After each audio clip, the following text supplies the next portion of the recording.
Doctor? Doctor, come quickly! Wakanda! Callum, Anyway. question time. Uh-huh. What do you call a bunch of outlaws who kill Lannisters, kidnap children, and never say please? I'm guessing it's something to do with a mountain, unless I'm being really stupid. I don't know, a mountie? I don't know. The Brotherhood without manners. Oh. Oh. I thought to do the mountain. Well, technically, they're the enemies of the mountain. Yeah. That's, yeah. Last time, though, I was pretty close. That's the closest I ever got. Anyway, day 18 of the Genesis of Androsani Advent Calendar for 2022. We are here to do the Season 4 finale, Episode 10 of Game of Thrones. We made it. Which is We've called... made it. This is the end, right? This is totally when the show ends, because it couldn't get any better than this. This right? is the last episode of Season 4. It's called The Children. And, yeah. No, it's not when the show ends. We've still got a long way to go. Oh. Because I only hear about the first 4 seasons, and I thought that was it. I didn't think there was anything else after this. I thought this just ended with Tyrion's death, and that was that would be that. Serious time, what is your anticipations going into The Children? Oh boy. I'm slightly worried. I don't know how they're gonna handle Tyrion not dying, because he's been sentenced to death. He's kind of fucked. How we're gonna get him out is gonna take a lot to for it to all function properly.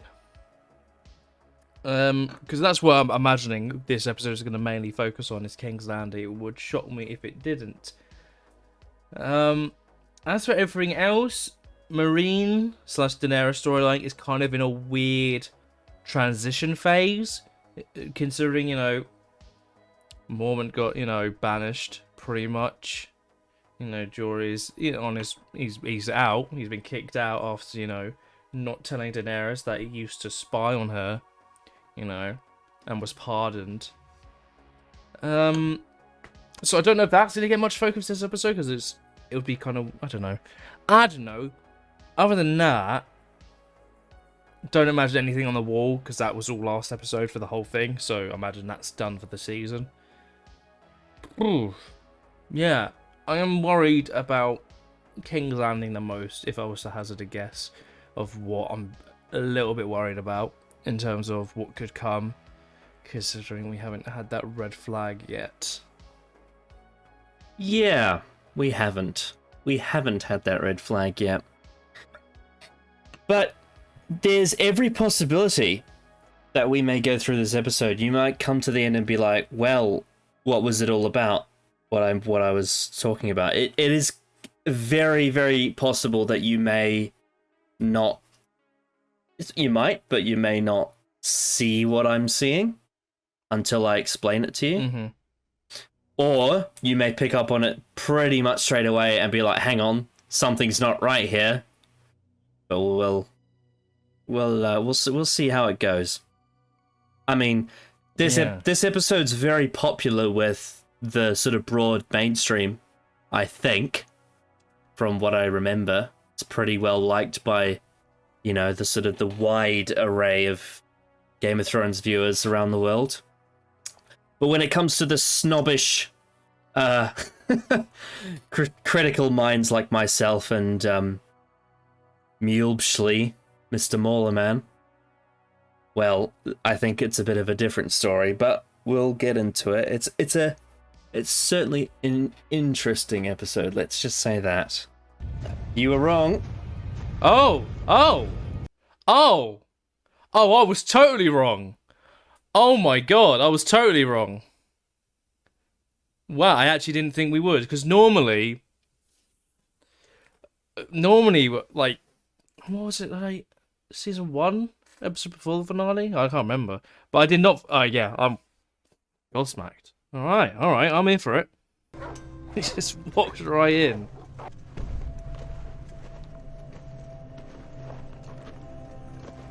Hello.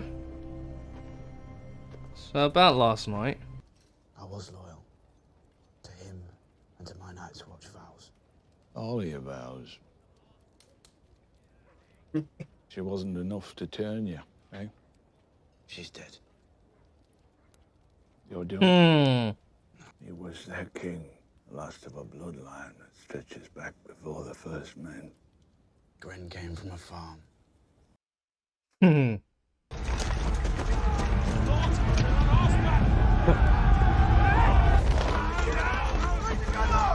What do we have here? Oh my. There's a bit more than 50.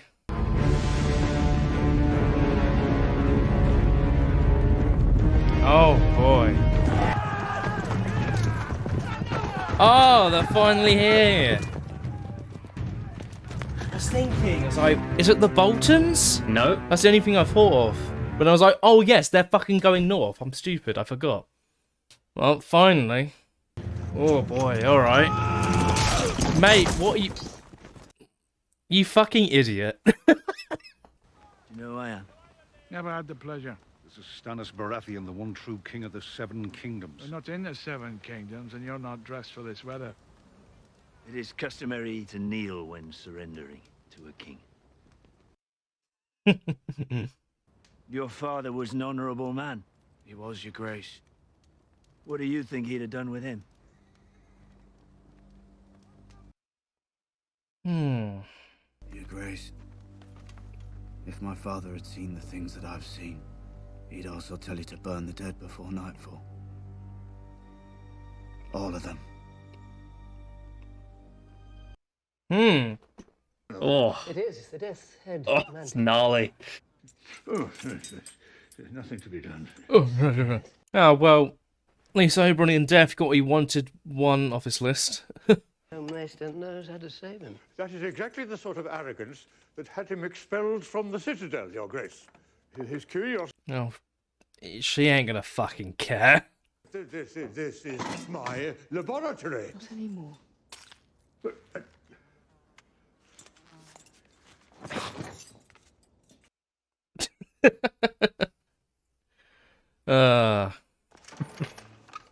That's a big fucking needle. Oh, Jesus. Yeah, that's bigger than the cat that my cat got this morning. A lot bigger. It's interesting, to think about. Anyway. I'll tell everyone the truth. What truth would that be?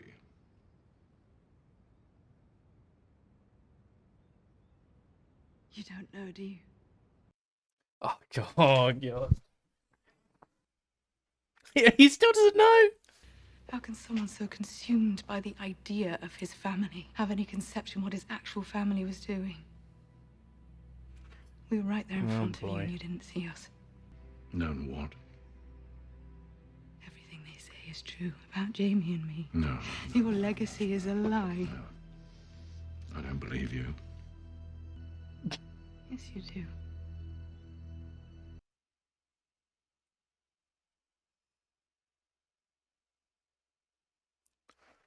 Oh, boy. I told him. Told him what? I told him about us. You told him. I told him I won't marry Loras Tyrell. I told him I'm staying right here with Tommen, with you.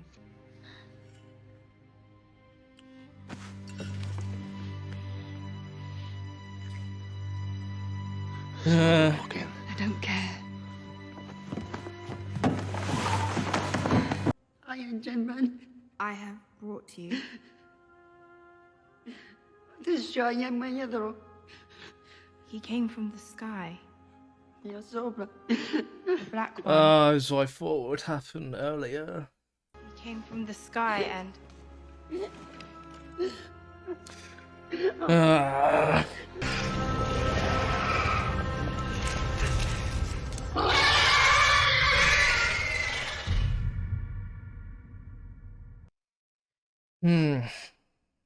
Harbour and Barroton, from Fairmarket and King's Landing, from north and south, from east and west.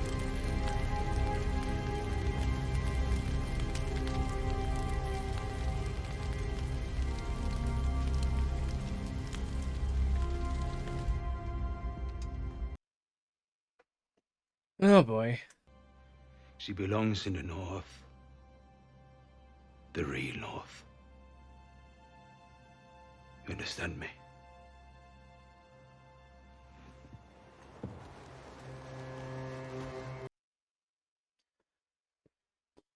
Uh.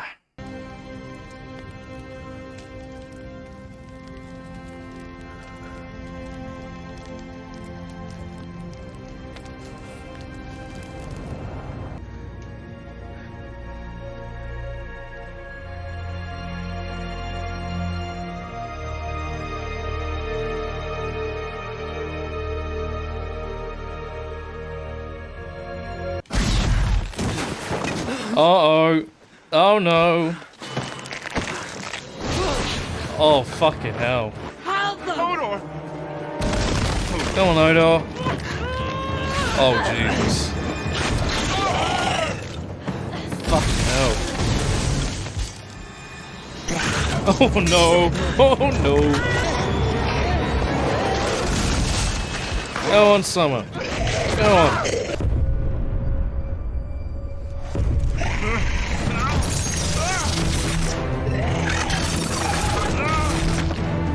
Oh, right in the eye sockets. Ugh. Oh no. Yeah.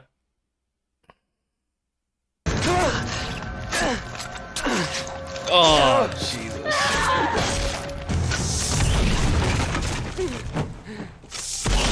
The hell? Come with me, Brandon Stark. Hello? Oh, man.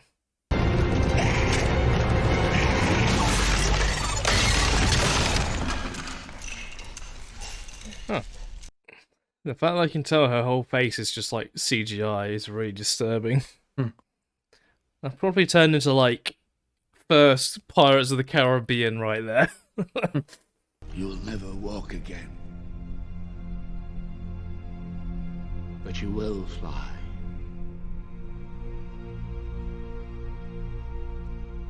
I really like that set. Very lovely atmosphere. Yes. Podrick! Now to cheer us up a little bit. Oh no. Oh, should take you about what, day or two? Maybe a bit more. Oh shit! Huh. Wow. People coming. You can shit later, there's people coming. Oh god. Only 10 more miles to the bloody gate.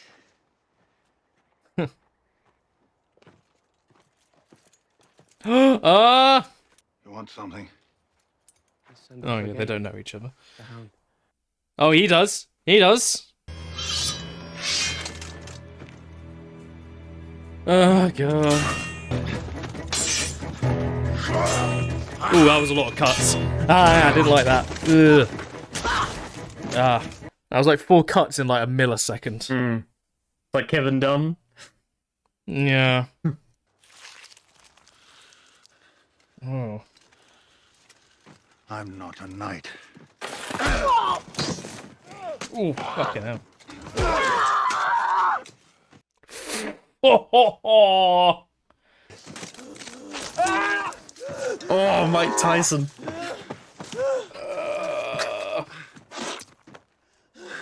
Oh, fuck that. Should have just gave him the bread.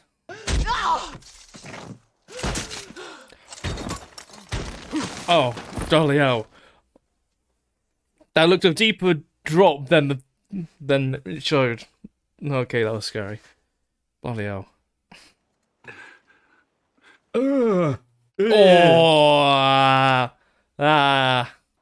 gonna die. Unless there's a mace to hide behind that rock. Going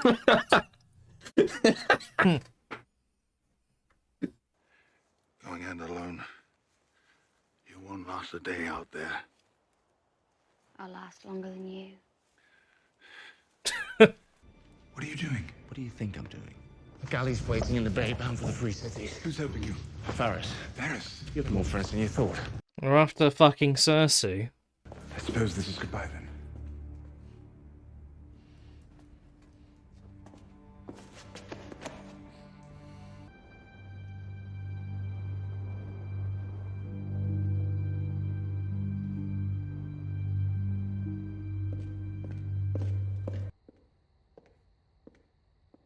Tower of the Hand. Small council. I know.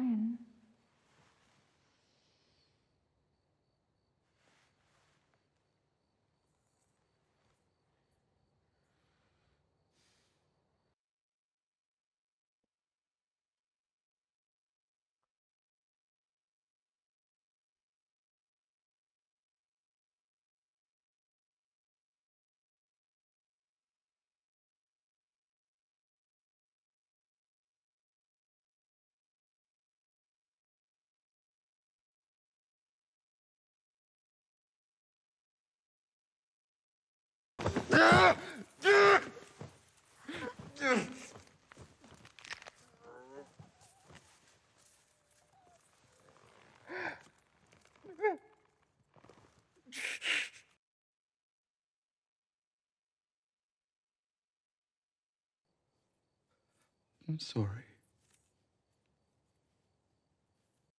They really did butcher her character, really.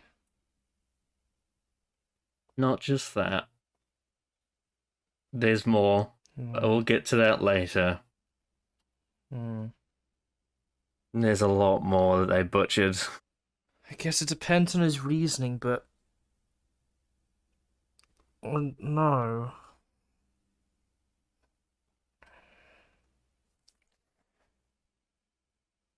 No, what? No. After all, like... every scene with Tyrion, the amount of disgust he had anytime he mentioned whores. But you refused to die. I respect that.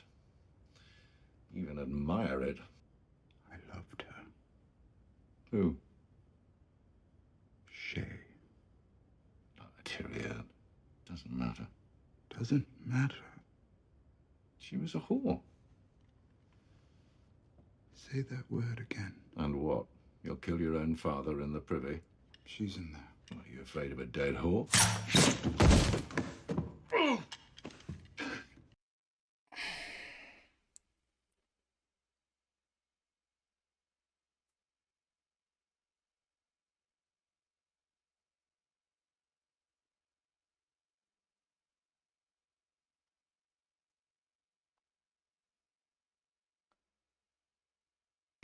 You're no son of mine. I am your son. I have always been your son.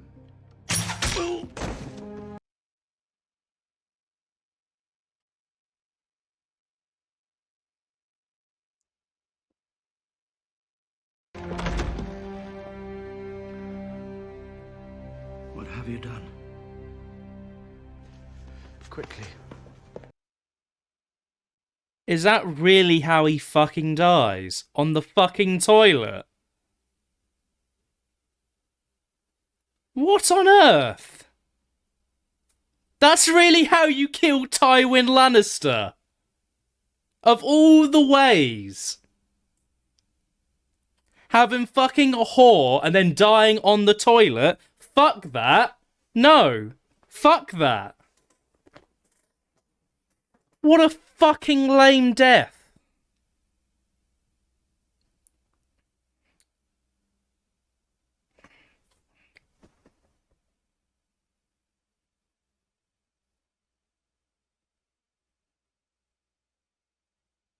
That's how the relationship between Tywin and Tyrion ends. On the fucking toilet after he killed Shay. Because he said whore. Yay! What a fantastic death. What such a satisfying conclusion to one of the best characters in the show. Yes, that's how I want my deaths. Excellent stuff, guys. It's amazing Excellent stuff. It's amazing how much context can change everything. I do not believe for one fucking second that Tywin would fuck Shay. What? No. Nah. But then to have the one... Fuck. Oh, God. That was fucking lame. God, that was so fucking lame. Oh, bloody hell. I want to see the captain. You're seeing him. I want to see the writers. Where's home? The free city of Bravos. Wait, I have something else. More silver won't make a difference. It's not silver. It's iron. Vala Margulis.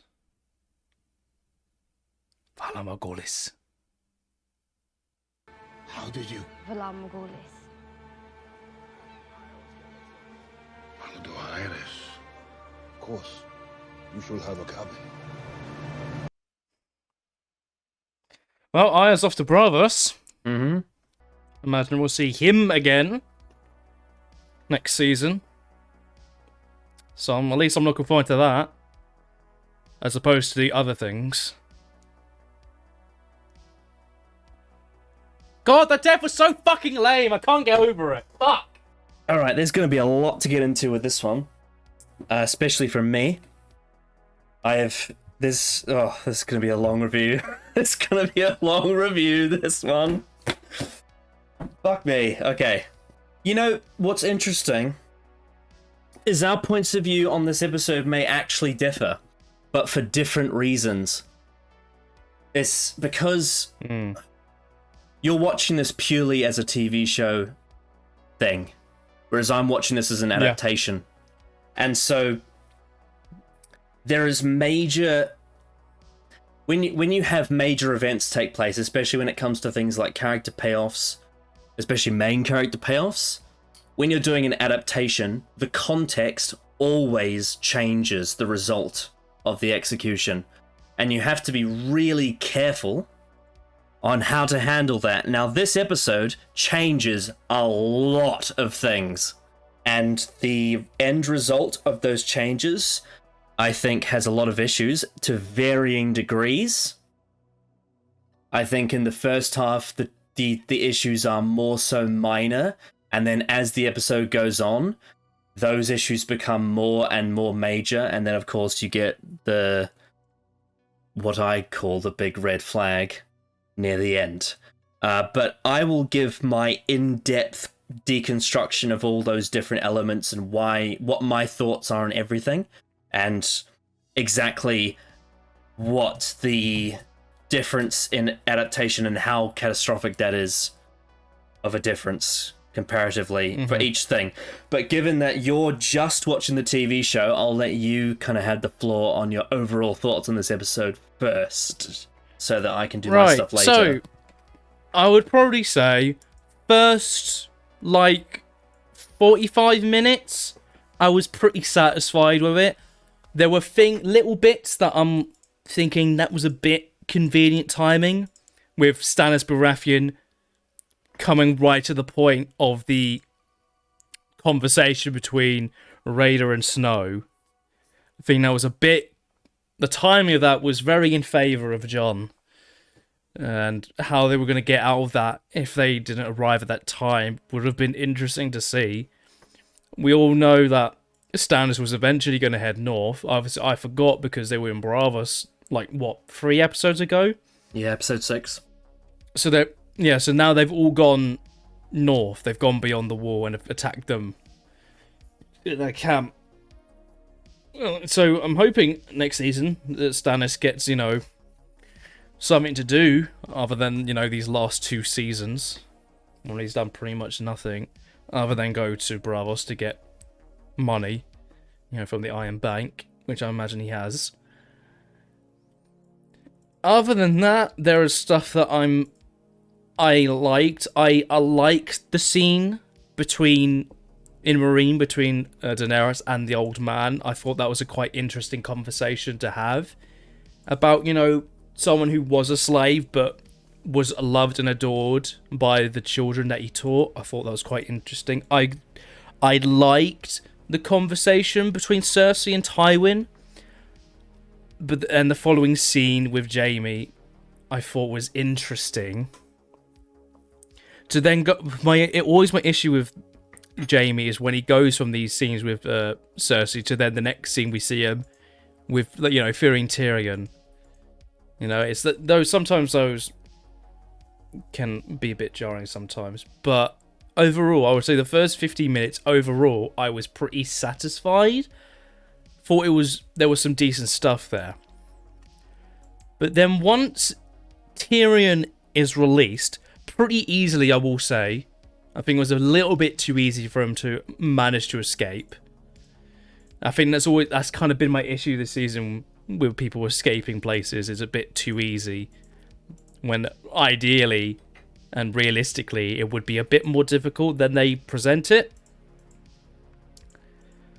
But once he's free, pretty much, I'd imagine he'd... Oh God, King's Landing is so fucking big. I don't know how he'd get there so quickly, but he goes to Tywin's room to find Shay in Tywin's bed.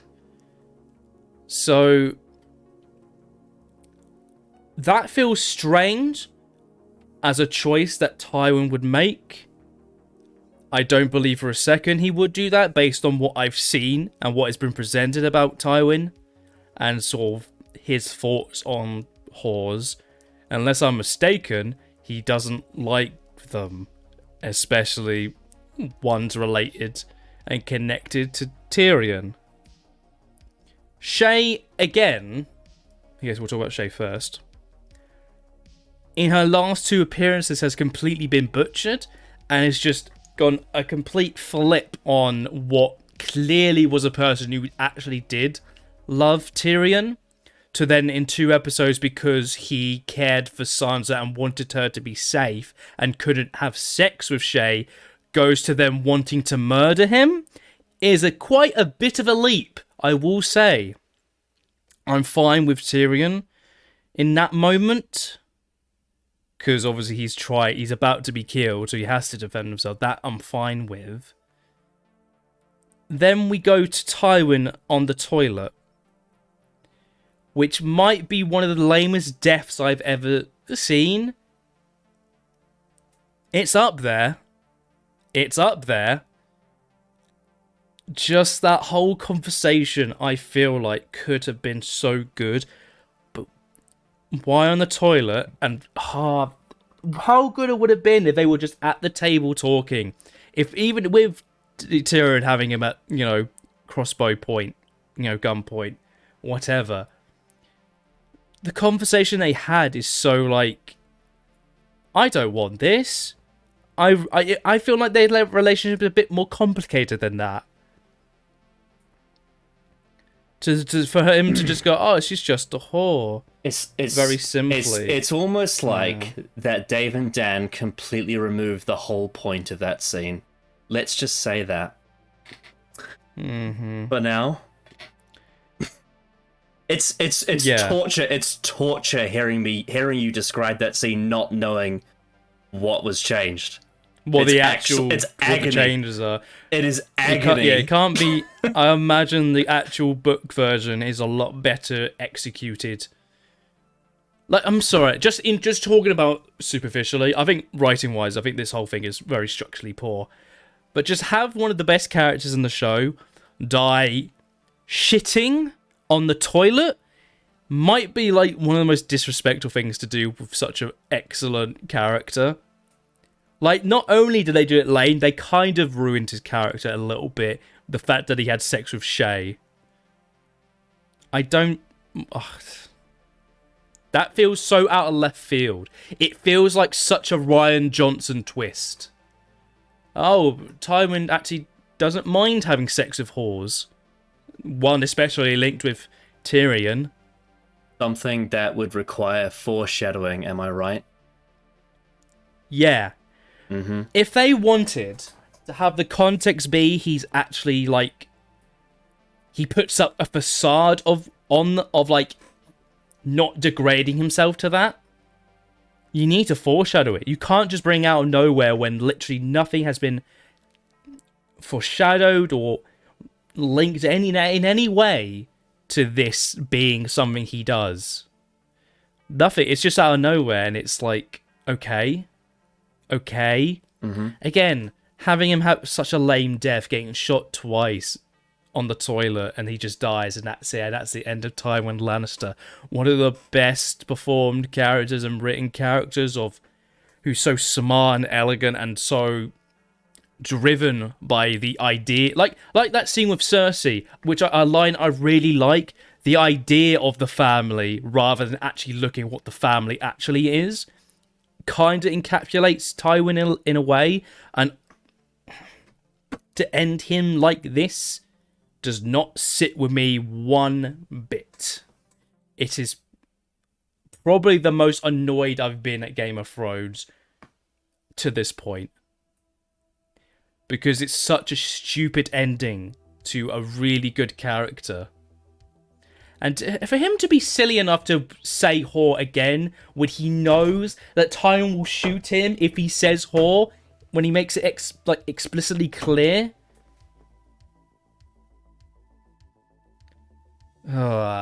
It's really lame, and it's really stupid, and it's a really stupid end to a really good character. Yeah.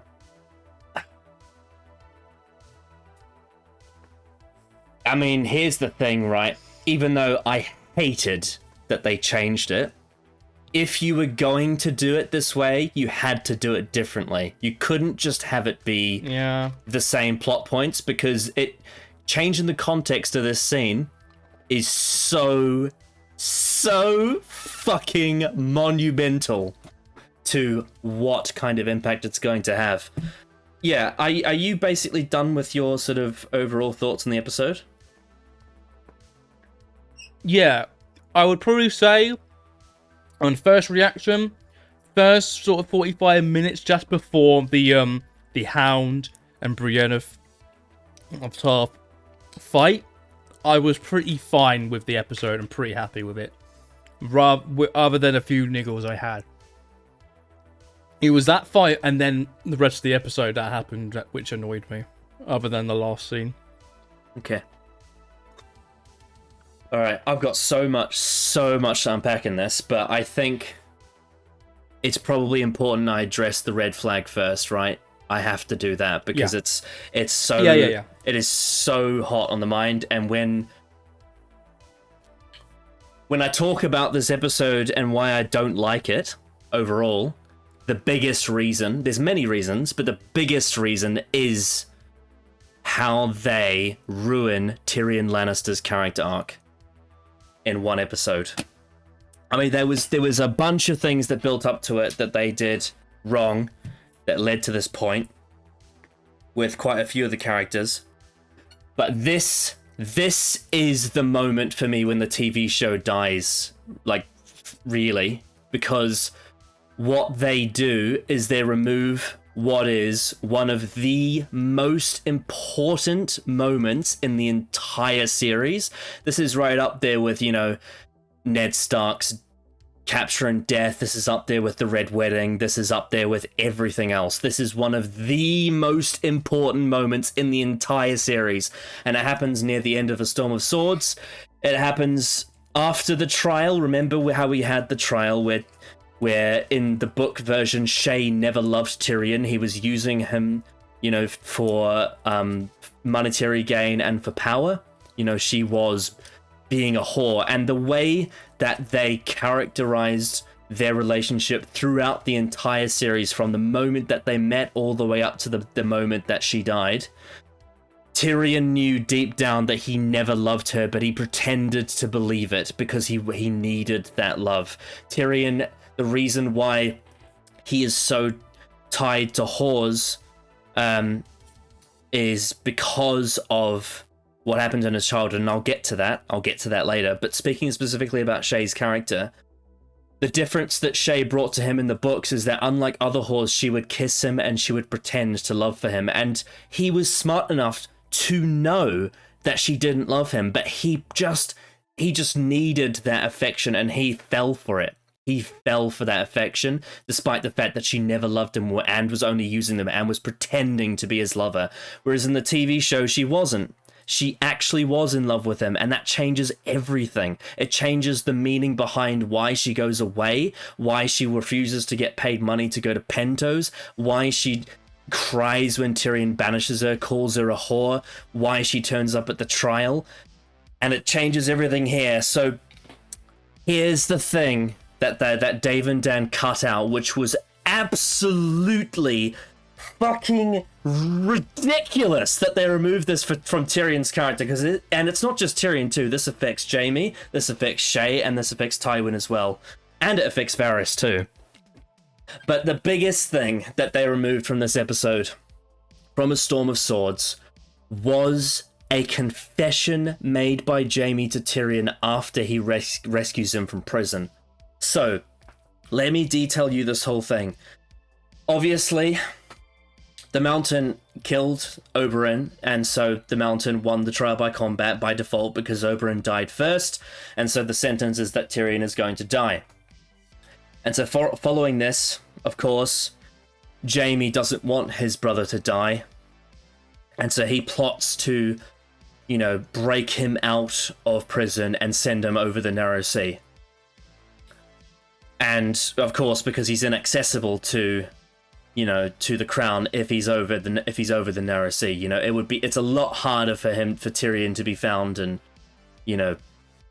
dealt with if he's been taken away. And by this point, Jaime is so, knows that he is beyond consequence because of his position, because of how much Tywin cares about the family line. Now, this is a bit of an iffy thing, because on one hand, having Cersei reveal the truth about the family to Tywin before he dies is quite a swift justice for him.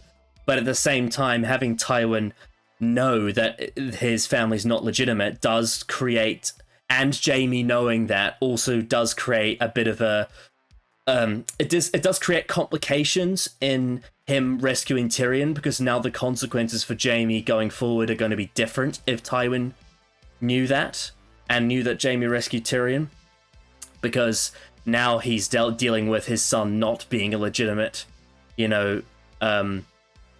tie to the throne, and that could create complications. But more importantly than that, what happens in A Storm of Swords when Jaime, firstly, Varys is not willing to play along with this, unlike he is in the TV show. Jaime forces Varys to take part in this, forces him to explain to him how to rescue Tyrion, how to smuggle him out, how to do this. Varys, being the spider that he is, and understanding how to do something like this, he is smart enough to get Tyrion out. But in this instance, in the books, Varys is doing it he's doing it against his will because of Jaime. Mm-hmm. And what happens when Jaime brings Tyrion out of prison is he says, well, this might be the last time we see each other, so I better tell you the truth. Now, do you remember back in season 1, in the episode Baelor, just before the Battle of the Green Fork, Tyrion gets drunk the night before with Bronn and Shay, the first time he meets Shay? Yeah. And he tells a story about when he was 16 years old and he met a woman named Taisha, who he fell in love with and got married to for 2 weeks.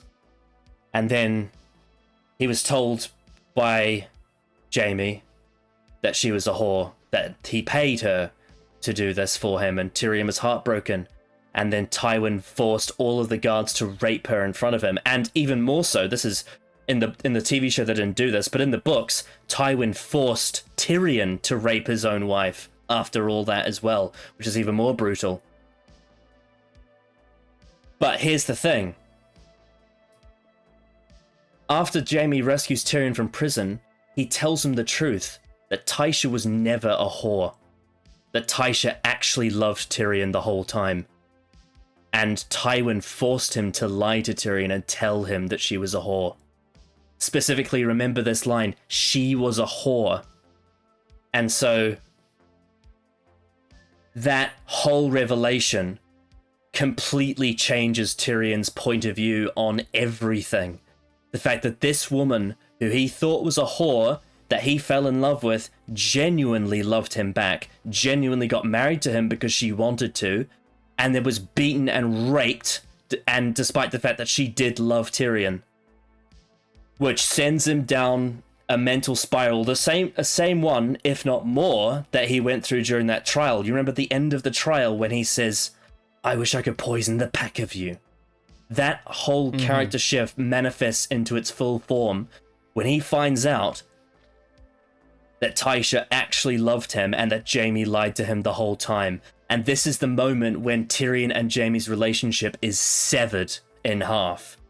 Because when he finds out that truth. And then, what Tyrion does in response is he tries to lie to Jaime to add a vindication, to say, I really did kill Joffrey. And Jaime doesn't really believe him. He's like, no, of course you did. You didn't kill Joffrey. Like, Tyrion tries to get some kind of revenge on Jaime to say that, and he tries to convince him that he killed Joffrey, but Jaime doesn't believe it.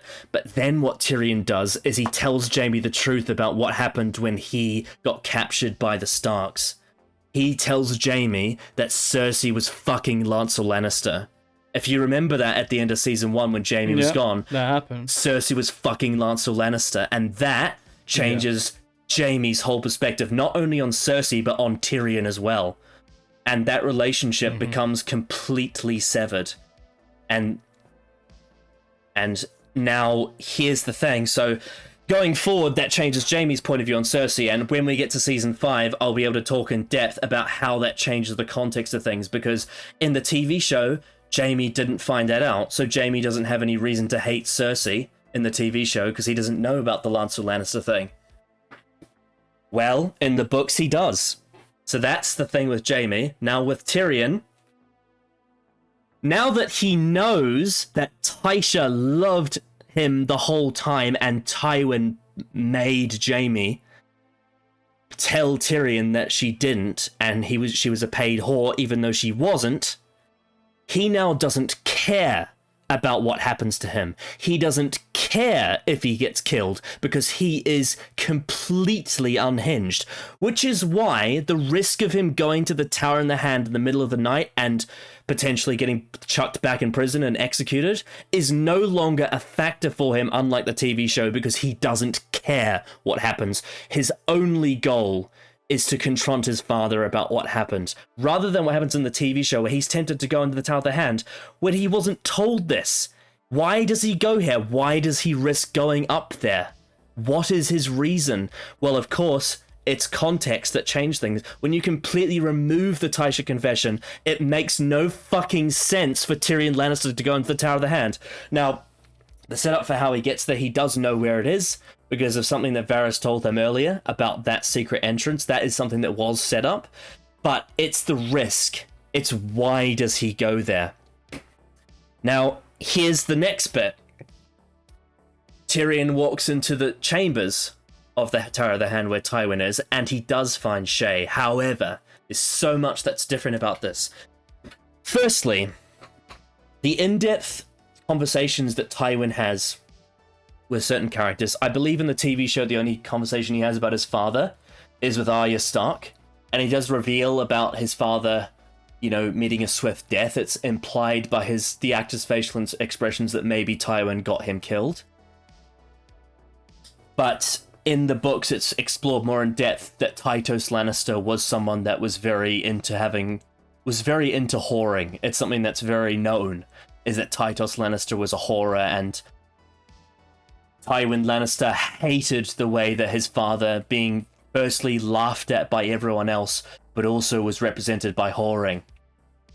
The reason why Tywin Lannister is so obsessed with his family name being represented as high and mighty is because of an embarrassment of his father that he was.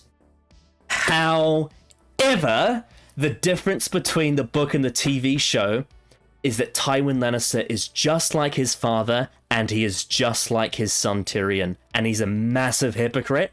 because all of the things that he presents his family as being is nothing that he can uphold. He calls Tyrion devious, Tywin is devious. He calls him cunning, Tywin is cunning, and he calls him a horror. Tywin is a horror. Now, these are things that are foreshadowed in the books that aren't revealed until this moment, whereas the TV show doesn't really do that because the point of view translation isn't there. And so what you get is the reveal that Tywin was fucking Shay is actually set up and paid off in something that makes sense. And the reason why it makes sense is because it's revealed that there is a secret passageway to Littlefinger's brothel that is coated in red and gold, that has a secret room in the brothel that is designed under those colors. That is set up. That is set up. There's characters in the books that tell you that tell the audience that there is a secret passageway to the brothel. And that is a setup to tell you that Tywin Lannister would use that passageway to go into that brothel because he was a whorer. He actually had whores in secret, despite the fact that he presented that he wanted his family not to be represented by the actions of Tyrion Lannister.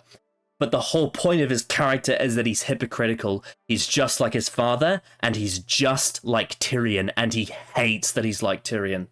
And so that's the whole point of him being a hypocrite. Then you get to the point where Tyrion finds Shay on the bed. Shay doesn't try to kill him, because that's stupid, Dave and Dan. That is a stupid thing to do with a character. No. Shay tries to beg for Tyrion to let her out, because she was controlled, manipulated. She was brought into Tywin's service by force. This was something that she didn't choose to do. It was something that was made for her to do.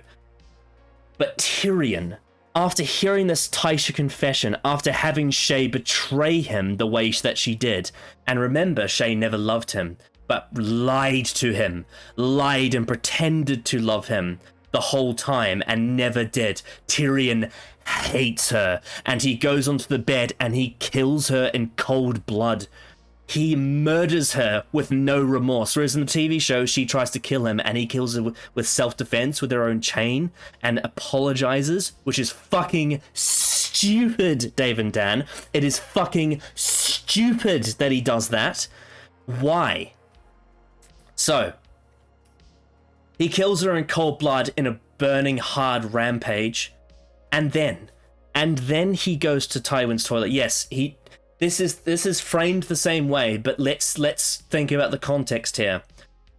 Lannisters have said to shit gold. The question about Tywin's character is, does he shit gold? The question is no, because of his hypocritical status. The fact that he is devious, he is cunning, and he's a horror, something that was set up and paid off. So when Tyrion aims the crossbow at Tywin Lannister in his toilet, it's not about Shay, it's about Tysha. He says, what happened to Tysha? And Tywin says, where whores go. And so the whole thing of Tywin saying she was a whore is a lie. Because the conversation of the TV show is stupid. Because when Tywin says she was a whore about Shay, it's true. She actually is a whore. But that's fucking dumb. That means he's not actually lying to Tyrion because Shay is a whore. But the reason why that line exists in the books is because Tysha wasn't a whore. And he's saying that, and Tyrion hates him for it because it's a lie. And that's why Tyrion murders his father, because of what he did about Tysha when he was 16. It is a blood-boiling revenge killing from Tyrion on his father. It is the breaking point when he finds out that this whole time, not only was Tywin a hypocrite, but also he lied about Tysha, and that's why he murders Tywin Lannister. And then goes across the narrow sea with Varys. Varys, who didn't want to partake in this, but was forced to. And then Tyrion ends up where he ends up. So all of the context for why this happens is different. All of the setup for why this happens is different. And all of the subtext, the thematic reasoning, why Tywin ends up having sex with Shay, why Tywin dies not shitting gold, why Tywin is a hypocrite, why Tyrion wants to kill Tywin, why Tyrion and Jaime's relationship is severed, why Jaime hates Cersei because of Lancel, why Tyrion hates Jaime and Tywin because of what happened with Tysha. All of that is removed, and it fucking ruins Tyrion Lannister's character in the TV show, and I hate it. I hate what they did here so much. It is the first proper red flag in this TV show, and it is ultimately what kills it, because going forward, Tyrion's character has not got this revelation, therefore doesn't have this motivation, neither does Jaime, and this fucks up the entire TV show. And it's stupid. It is so bad. And despite the fact that, yes, I may praise some other elements of this episode, that one thing that they did, that one massive series assassination is so bad that it drags this entire episode down for me. Because I hated what they did with Tyrion Lannister, Jaime, Tywin, Shay, and Varys in this episode. It was, oh my god, this is the first, like, season 8 level fuck up that they did in the show. It's terrible. And that's basically all I've got to say on that scene. Yeah. Your thoughts now that you know all of that context. Yeah, in terms of, the entire scene as an adaptation is very poor.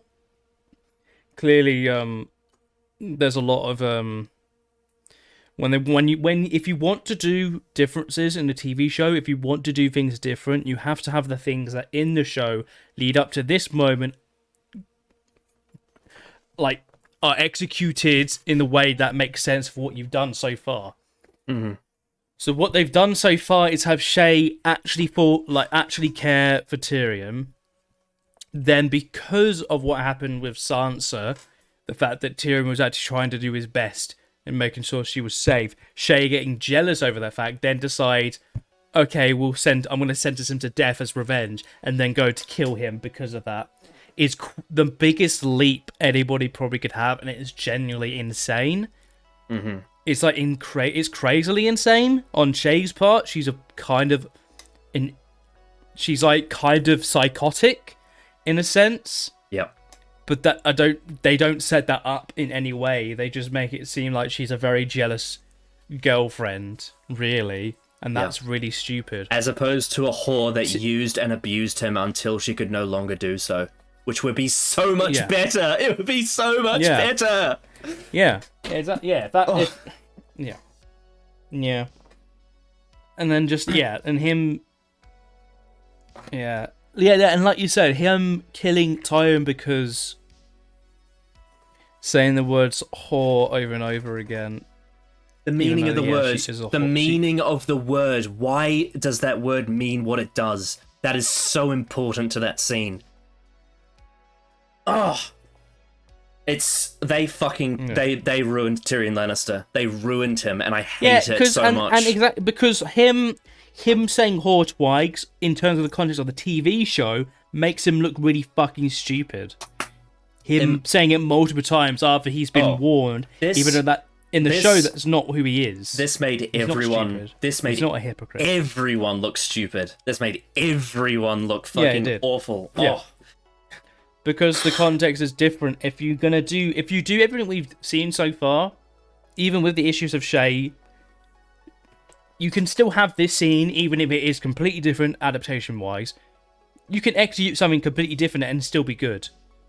There's no excuse to have it be the exact same, but with the context being completely different, so it doesn't make any sense. It makes no sense for the events to go this way, because there's no reason why. Not only is it like insanely easy in such a small amount of time, you know what's but so it's annoying? also why is he going up there? Sorry to interrupt you, but you know what's so fucking annoying about this change as well? about the Taisha confession, is that they foreshadowed it in season 3. Do you remember that conversation at the table when he says, do you remember what happened? And he says, all too well. That was 1 season ago. At that point, they were going to have this happen, and then they changed it. And do you know why Dave and Dan changed it? Oh, do you know why they changed it? It's because they thought it would be nicer to have Tyrion and Jaime still love each other, be good brothers that love each other. Fuck that so hard. Fuck you, Dave and Dan, you absolute cowards. I hated that. Oh God, oh my God. And they didn't want to make Tyrion the villain character that he's supposed to be. And they, oh my God. Because everyone loves Peter Dinklage. He's great. What you saw at the end of The Lords of Gods and Men in the trial room, that is what his character's supposed to turn into from here.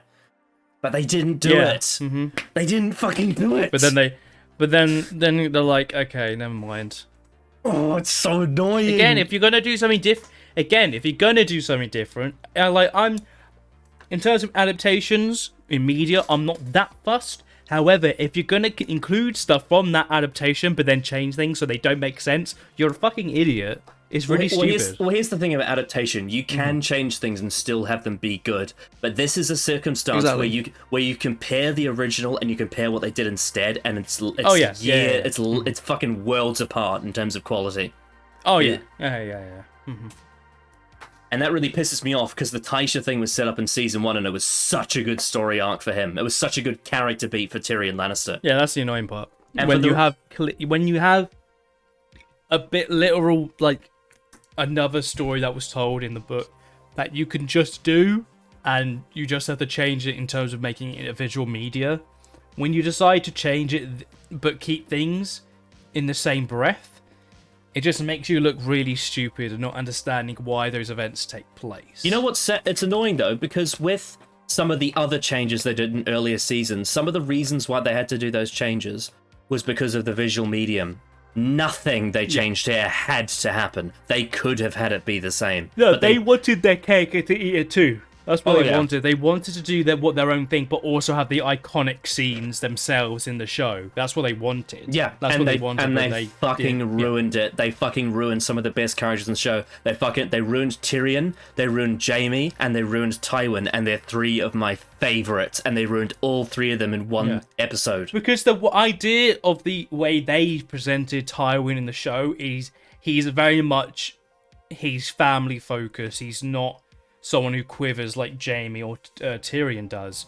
But now in his final scene, it's completely flipped on his head with no setup. Mm-hmm. They didn't do the setup of him having the secret passageway to the brothel, which was fucking stupid. Mm-hmm. Why? And this is why a lot of people, like in my sort of circle of Game of Thrones fans, say that the show dies with Tywin Lannister, and it's so true. Yeah. Man, I cannot begin to describe to you how much this, and this is going to get worse, like genuinely, when you watch seasons 5, 6, 7, 8, when you look back at this episode, it gets even worse in hindsight when you realize how much of a missed opportunity it was to adapt this story and instead did it the other way around, and they fucked it so badly. It doesn't even make sense why he goes into the Tower of the Hand in the show.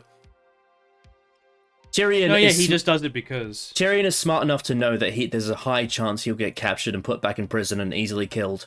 There's such a high chance. He probably should have. Realistically, he probably should have. Yeah, but do you know why? Because ideally, the prisons is not going to be 5 minutes from Tywin's room, innit? It ain't going to be 5 minutes away. Yeah. But the way they presented it is like it happened, what, half an hour to an hour, maybe? When realistically, it'd take him hours to get up there by walking and sneaking around and not getting caught. Yeah, and that's why really silly. That's why it's so important to show what they set up before with the secret passageway that Varys was talking about. That's why you need to show him going through that passageway where he can't be seen, or maybe he might be seen, but it's less likely.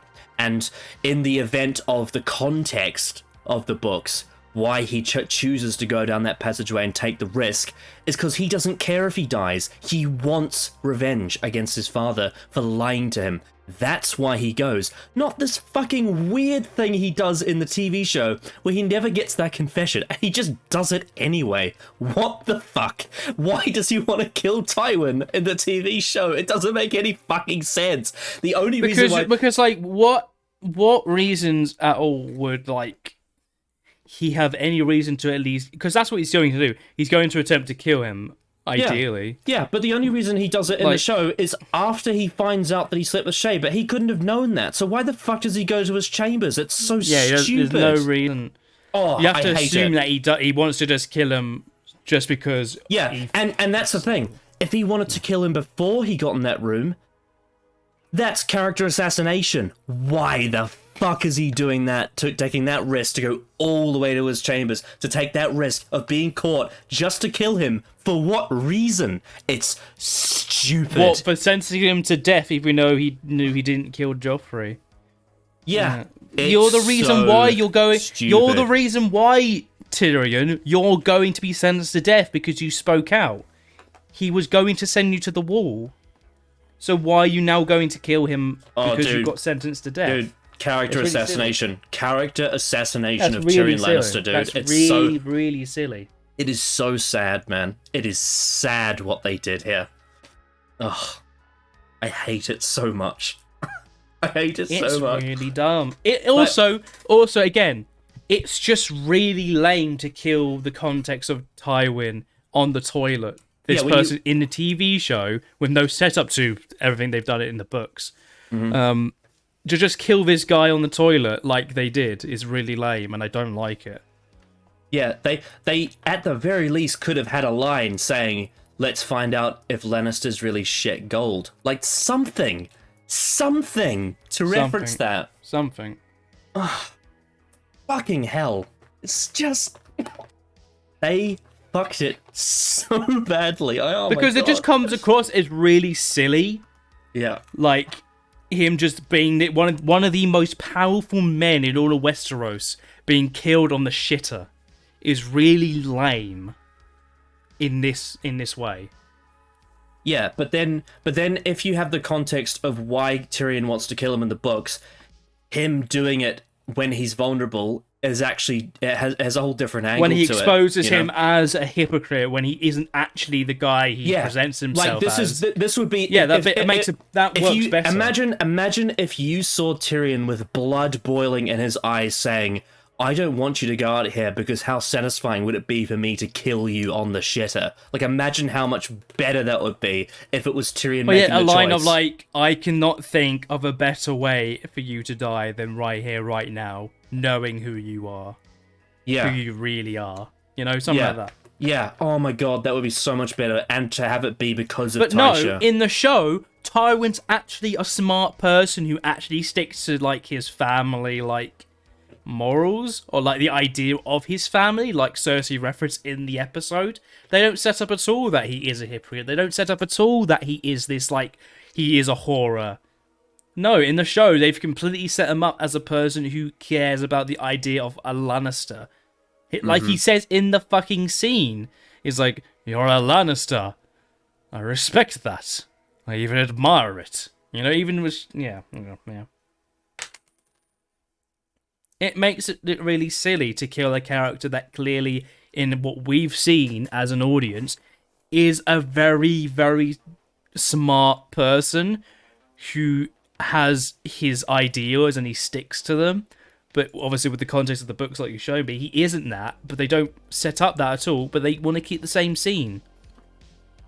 Yeah, They want to keep the same iconic imagery of The only other thing they change about the setup is that he finds out that, you know, his children were the rumors about his children are true. That's the only other thing that the TV show does that the books don't.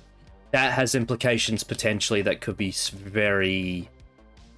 I think it's more for Jaime than Cersei, because I think Cersei going literally to the boiling point of telling Tywin, I can believe that stretch, but I believe it. But when it comes to Jaime taking the risk to rescue Tyrion after learning that, I think that has a whole different connotation of consequence. Because now Tywin will view his son in a different light. And so, yeah, oh my god. Oh, it's a mess. Yeah.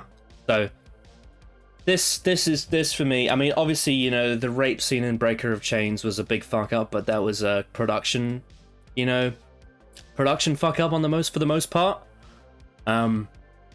But this character destruction of Tyrion Lannister is the first big red flag for me in this show. This is what sets the course for the rest of the show and what basically kills it.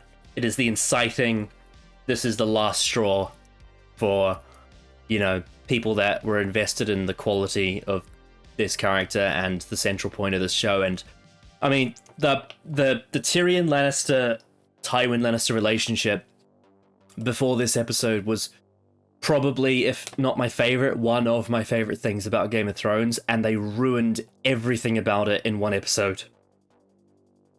Also by not having the right foreshadowing, but still, they ruined it all in one episode, and also with the Shay stuff as well. Oh my god. Oh.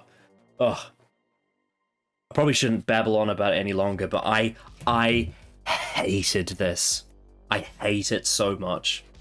You know, like the scene, the doctor saving Clara and shooting the general scene in Hellbent. This is like the Game of Thrones version of that scene. Yeah, that's what it feels like. This feels like a Hellbent. Yeah, it felt like Hellbent. At the end.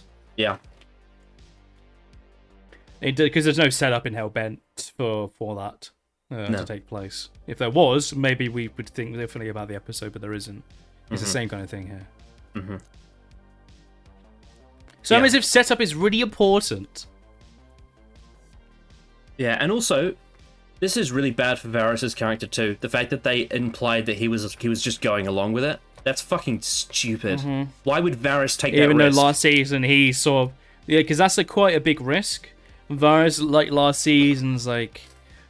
The big fish eat the little fish and I keep paddling on. Yeah. You know? It makes so much more sense for him to be forced into doing it by Jaime. That would be so much better. But the fact that he just goes along with it... If Jaime threatens him, yeah. The fact that Varys just goes along with it willingly makes him look really stupid. God, I hated this so much. Ugh. Anyway, shall we talk about some other stuff? I guess, yeah. There's a whole other episodes, you know. Yeah, there was there was. We'll finish off all the other stuff in King's Landing. I think we'll just finish that stuff off, and then we can get to the rest of it. So, one of the other scenes that we got that's not in the books but is suggested, but we saw was we saw Cersei banish Pycelle from his own workshop, which is interesting. And then Qyburn seeks to work on Gregor Clegane, the Mountain, to try and, you know, savor his life or whatever and change him in ways that will be drastic but not reduce his strength. So we never see this in the books. This is something where I don't think it's really spoilers for me to say, but it's implied that the Mountain quote unquote died after the trial by combat, and then we hear something. That's what they're seemingly saying. Yeah, and then we hear an implication that Qyburn is working on something in his, you know, in the laboratory or whatever it is. And then there's a character that appears later called Robert Strong, and the interpretation from the audience seems to be that it's the Mountain reborn. Whereas in the TV show, I think because of visual medium, they just decided to show you anyway, so they just show you Qyburn working on the Mountain. So we got that scene to sort of set that up. Mm-hmm. The one thing I would say is I feel like Pycelle being kicked out of his own workshop or whatever it is, I feel like that needs to be a bigger deal. If Pycelle's just gonna willingly leave his room because the Queen Mother told him to, I would imagine that he would maybe want to take it up with the small council. I would imagine I would have thought Cersei was gonna like shout him down. That's what I thought was gonna happen. Yeah, I would imagine it would take a lot more force to get him out than what happened. That'd be my take on that. I'm a bit half on the Cersei. It's funny because Jaime and Tyrion didn't get their confessions in this episode, yet Cersei got one that wasn't even in the books about the truth. I'm a bit half on this because I think it's a really good scene, And Tywin going to his death knowing that his family was never legitimate is kind of a nice justice for him. But at the same time, I also think the implications of Cersei telling him that and telling Jaime that, and then Jaime going forth with his actions has a lot of... It changes things, I guess, you could say. It kind of, yeah... I'm not 100% sure what to think of that, to be honest, on Cersei's behalf making that decision, but... Like, him finding that out, but never having a conversation with Jaime throughout the day does seem like a weird thing. I really would have thought there'd be a scene between Tywin and Jaime. I'm surprised that didn't happen, because I feel like that's a conversation that kind of should have happened narratively post this scene. Yeah, I think again get that. Like the scene after Cersei and Jaime sleep with each other but then we go straight to then after next time we see Jaime is just freeing Tyrion, which feels like I feel like there needs to be a scene between. There needs to be a scene with Tywin and Jaime. Yeah, so my one of my issues with how Dave and Dan characterized Jaime is that they prolong his polarity too long. Something that they set up early in the show is that he has a polarity with Cersei and Tyrion. We see that in season 1. We see the way he acts around Cersei, and we see the way he acts around Tyrion. But the whole point of his arc on the King's Road with Brienne is to shave away that polarity. And so what this season is supposed to do is slowly build up to him hitting a breaking point and hating Cersei.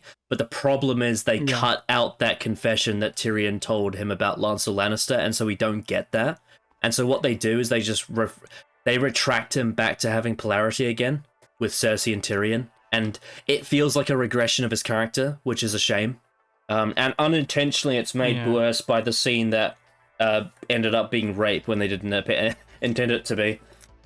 And it's interesting because in this episode, they had another sex scene where she also said, "I don't care." But in this one, they actually had the dialogue they were supposed to have in the Sept of Baelor, of the "we may be seen, I don't care." But they had it here instead of there when they should have had it there, which is just really stupid. Like, it would have been made so much more, I guess, like thematically, it would have made so much more of a connection if in the Sept of Baelor and Breaker of Chains, it was Cersei saying, "We may be seen, I don't care." And then in this scene, it was Jaime saying, "We may be seen," she says, "I don't care." If they did that, it would be more of a connection. But because Breaker of Chains fucks it up and doesn't have her say that, it doesn't work. Yeah. Oh dear. Oh dear. Oh, what's happening to this show?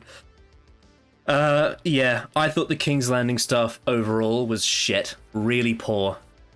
Some redeeming elements, but overall, I thought that's, for me, the biggest negative about this episode is the King's Landing stuff. I thought they thoroughly ruined it. Well, yeah, I was pretty much on the point with King's Landing being the vocal point, and it being kind of ruined. Yeah, because when you don't have Tyrion in a blood-boiling rage after finding out what the truth was, that whole scene just falls flat. Why? You know, why would you do it the same way? It's really fucking stupid. This was a liberty that didn't need to be taken. You could have just had him. You could have just had Jaime tell Tyrion about Tysha, and you could have just had Tyrion tell Jaime about Lancel, and it would have been so much better. And what implication does that have for both their characters in Season 5 now that information doesn't exist? What happens to their characters? What purpose do they have? Fucking nothing. Anyway, we'll get to that when we get to Season 5. Oh boy, I have some words about that shit. Jesus Christ. Okay. Let's move on to outside King's Landing. I think we've had enough of that. Let's talk about the rest of the episode. I do have issues outside of King's Landing too, but nothing is as bad as this, so it's going to be a bit more of a standard fare. Let's go beyond the wall. Sort of the Castle Black stuff. So, there's a few things they change about the Jon Snow Mance Raider thing, and the Stannis thing too. that causes a few questions. So one of the biggest differences is that in the books, Jon takes Longclaw with him. He takes the sword because he wants to kill Mance Rayder. That's the idea. Whereas in this one, he lets Sam keep it so that just in case he doesn't come back. And his idea is that he's going to try and kill Mance surprisingly instead. You know, I suppose without honor, which is an interesting choice. There's a big difference between the threat that Mance makes to Jon. So this whole thing kind of removes honor from both of them, really, because with Jon, it's instead of going to try and kill him with his sword, he's going to just try and kill him surprisingly without honor. And with Mance Rayder, he in the show says, "I've sent wildlings to Eastwatch and to the other castle on the other side, I can't remember the name, to climb over the wall. Some of them will die, but there will be an attack on Castle Black again if you don't surrender." So he kind of does it without honor. Whereas in the books, he doesn't do that. He doesn't choose to have any wildlings go over the wall that way because he wants to face he wants this to be an honorable conversation and a negotiation. And so one of the things they cut was there was this this horn. It's like magical horn that Mance Rayder had. And the threat he was going to make to Jon was that this is a horn that is able to crumble the wall down with its sound. So it's the idea is that the horn, with its sound waves, it has enough power, because it's something that was, I think it was something related to, he said it's something related to, like, you know, old magic, which is actually something that we saw later on in this episode with some old magic. But anyway, the threat he makes to Jon Snow is that he has this horn that can crack the wall down, and the idea is that if you don't surrender now, let us go through, we will be peaceful. I will force the wall down if I have to, even though I don't want to. And so the conflict that Mance Rayder presents to Jon is that I don't want to force the wall down because I don't want the White Walkers to get through. But if you don't surrender now, I have to protect my people. Whereas in the show, instead, he just threatens to attack again, like he did in episode 9. Now, one of the most interesting details about the horn is whether or not Mance Rayder is actually telling the truth. That's the dilemma for Jon: is do I believe that he's actually making a threat, or he's just telling me that? But Jon doesn't know. Yeah. And so that is the context difference. Honor is removed from both characters in the TV show, which I think isn't character assassination, but is definitely a choice to make. And I'm not sure if it was the best choice to make for both these characters, because I feel like having them both... Well, because, like, the implication of, like, what Jon... Like, Sam said last episode that this is a bad idea, and Jon's like, yeah, it is a bad idea.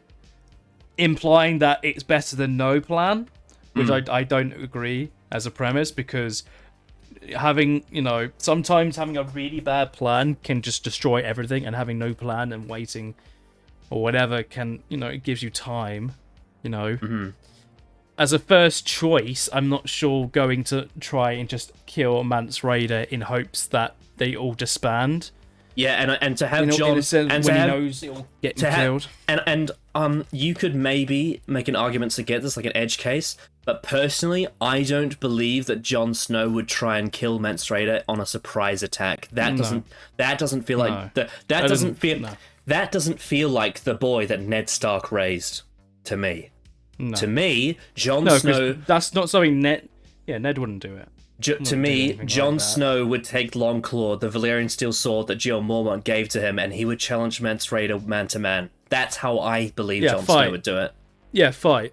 And Mance Rayder would say, I will not attack any of your people if you surrender, and I have not sent any wildlings over the wall, and instead I will use this horn to crumble the wall if I have to protect my people, but I don't want to do it. That feels so much more in character for both of these two honourable men than what they did in the show. So I don't think this is terrible, but I think it does devalue both of their characters doing it this way. A little bit. It's not. Yeah, I would. It's not an assassination at all. It's just a strange. I think it's just a strange choice for this to be there, to be this, especially to be Jon's first idea. Mhm. to Yes. do a sneak attack rather than go and do a hand-to-hand combat, like basically a trial by combat. Yeah. Yeah, which that probably would have been better suited this season, especially. absolutely. And I think the wildlings that followed Mance Rayder would have honored that. I think they would have honored Jon Snow's challenge man to man. Yeah. It shows something about the wildlings that they are honorable of their leaders. Yeah. Yeah. Yeah. Yeah. And then especially given like the fact that, especially with the scene, when Jon, burned Egon's body, the scene before when they talked about, Egon actually loving Jon because she kept talking about wanting to kill Jon. In that scene there's a lot of honor and truth and honesty in that scene. I will say that scene where he burns Egret's body is one of the best scenes in the episode. That scene was fucking amazing. That's probably my favorite. That probably is my favorite scene on the episode. The heartbroken acting from Kit Harington was amazing. I mean, to be honest, I think most of the acting and most of the direction in this episode was top tier. It's the writing that I have an issue with. Oh yeah, the writing's pretty shocking. Yeah. So yeah, the context of Mance Rayder and Jon Snow has changed. And then there's one other major thing that has changed. And remember when we talked about episode 6 about the differences between book and show with the whole Iron Bank Stannis thing? So yeah. In a Storm of Swords, Davos Seaworth is going to White Harbor to talk to the Manderleys, right? And then Stannis Baratheon is in the north, and he has the Iron Bank representative Tycho, played by Mark Gatiss in the show, come to him in Westeros to do the negotiation. And so the way in which Stannis Baratheon approaches this is different because he's not coming straight from Braavos. And I can't exactly remember the geographical specifics of it because it's a complicated thing to describe. But from what I remember of the source material, the way that they have Stannis do the surprise ambush on Mance Raiders and Jon Snow in the books makes more sense, geographically speaking. And also Davos Seaworth isn't with him either. That's one of the biggest differences. But here's the thing. I can't remember if I told you this. But one of the reasons why the White Harbor Davos thing exists in the books is because he goes to the Manderleys, and the Manderleys become a big story point as part of the next sort of, like, I guess, book, like, sort of 4 and 5, around there, maybe 5. The Manderley stuff is big in the northern stuff in the source material. But they don't really have any of that in the TV show, but one of the main things that Davos Seaworth hears about at White Harbor is the appearance of Rickon Stark and Osha. And I don't think he sees them, but there is word of them existing. But because he doesn't go to White Harbor in the show, he doesn't actually see that. He just goes to Stannis to Braavos and then over to Castle Black. But one of the other things that Stannis Baratheon does before this is that he captures Asha, who's Yara in the TV show. He captures her and her people at Deepwood Motte, because, the whole thing of her trying to save Reek from Ramsay doesn't actually happen in the books. Because remember, Ramsay offers Reek to go back and he chooses not to. And so he captures her and her men, and that's all part of his strategy. As he captures her Greyjoy Ironborn people, and that's all part of it. And then the Iron Bank deal also happens, and then the whole thing of him ambushing Mance Rayder is planned because he comes from behind the wall and then circles around them. That is a difference as well, is the manner in which they handle the Stannis stuff. I think the point of view that Stannis Baratheon has on Mance Rayder and Jon Snow in this episode works. The problem I have with it is the way they characterize the two of them before Stannis gets there, because it changes the context of who they are as people. If you had the honourable Jon Snow and the honourable Mance Rayder then get found by Stannis Baratheon and have that whole conversation, I think the synergy would work a lot better. Because the honor would still be there, the connection to Ned Stark. Well, yeah, because would still the be idea there. of the scene is, when Jon mentions the fact that he's the son of Ned Stark, Stannis says, your father was an honorable man. What would he have done in this situation? And so it's because- about honor. Yeah, and you know, one of the reasons why Stannis believes that Jon Snow is who he says he is because he has a Valyrian steel sword, whereas he doesn't have that in the show. Like these little details that make a bit of difference. Yeah, it makes it just slightly more cleaner. And so, really, you know, even though it's not what happens, Stannis could have been lied to, and he would have believed it in the TV show. Yeah, that's how it's presented, and it's not a massive implication, but it's an unfortunate consequence of what they did with Jon and Matt Rhaegar. Yeah, it's not. It's like. Yeah, I feel like it's believable enough that he would buy that Jon Snow is who he says he is. I don't think it's a massive thing. I think having those little details probably would have been a bit cleaner. Yeah, I don't blame Stannis for believing them. I just think that having that legitimacy of having a Valyrian steel sword makes a difference. Mm-hmm. So, apart from that, I actually quite liked all of the stuff with the burning the bodies and the funeral pyre stuff. Like that was really well done. I think that was the best part of the episode. Not just in terms of narratively, but in terms of direction as well. The camera work, the way they panned up to Maester Aemon was amazing, and they showed the wall behind him. That was a really good shot. And then one of my favorite shots was when Jon looks through the flames and sees Melisandre, the Red Woman, staring at him. Yes, that's a great shot. And then of course the scene where he burns great Ygritte. bit of direction there. And then the scene where he burns Ygritte's body is probably the best thing in the episode. Yeah, it is for me. Yep. So yeah, you give your thoughts on the Castle Black stuff. Yeah, I would probably say I think it's my one big issue overall. Would be the timing, really. Yeah. Of Stannis and his army attacking and pretty much saving Jon, because ideally he's not getting out of that. Yeah, because he's probably going to go through with what he's going to do, if that's his choice. So the timing of it is very, very, very convenient, considering last time we saw them was in Bravos. And and it was left like... You could probably think that they did get the deal done. My issue was, I remember at the time, it cut very abruptly. But then they obviously got it, with the scene coming after. So they did get it. They did get the money.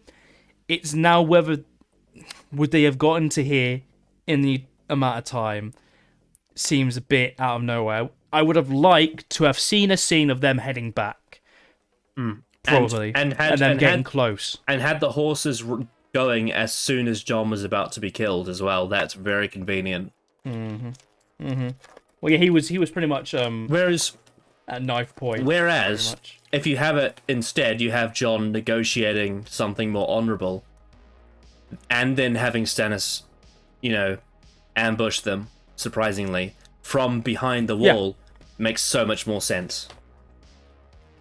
Yeah, because it's not convenient for Jon to be saved, because we don't know how long that conversation would have been, so it makes that a lot cleaner in terms of the convenience. And the idea of, like, if he came from behind the wall when he was already in the north, it would be all of the scouting would be so much better because of where geographically he's coming from.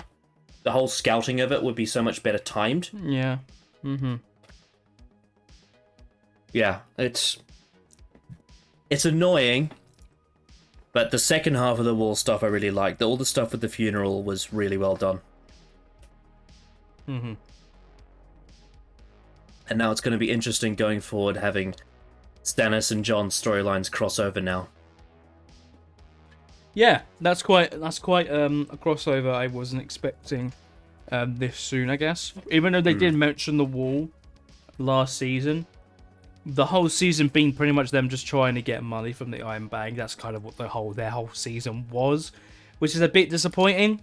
Because they cut out they cut out him doing all of the capturing of the Greyjoy Ironborn side of things, and that just doesn't exist. And they cut out Davos going to White Harbor. But in terms of screen time, they didn't have quite a lot really. As much as I probably would have wanted if this was going to be their season.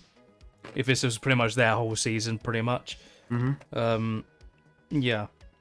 Like, I was surprised it was them at the time. I was expecting, like, the only people I could realistically think that would probably make more sense would be the Boltons, because obviously they are in the north. But yeah. And you did have Locke go to the Night's Watch before he was killed as well. Exactly. So there you go. You have that connection too. So it wouldn't be out of nowhere as much as probably this is. Yeah. I'll be talking about Locke later, by the way. And many other things. Oh my god, there's so much to get into with this episode. So yeah, I have mixed thoughts on the Castle Black stuff, but it presents an interesting thing going forward. I guess, not going to get into what they actually do in Season 5, we'll get to that later. Right now, Stannis is where he is, I guess, going forward. He is where he ends up being. Without the Asher Greyjoy army captured, though, and with Davos beside him, that does change some things. But location-wise, he is where he is meant to be now. So, will they tell the same story as the books? Let's wait and find out in Season 5. Yeah. Oh yeah, there's actually one more thing I should probably say that we didn't mention. I don't mind the scene they had with Tormund. I think it was fine. The whole thing of, like, you know, she loves you, I know, not because she said, but because she always talked about killing you. That was cool. But where Tormund is in the books is different. Tormund is actually on the other side of the wall in the books, and he tries to stop Jon Snow from going to Mance's tent at the start. And he's, yeah, that is one difference, but I can accept that. I think what they did with Tormund here was actually fine, to be honest. I like that. Yeah. It was fine. Right. Okay, let's go to Marine. So, I would say for the most part this was okay. But I do have one big gripe with it. But we'll get to the gripe later. We'll talk about the scene in the temple room first.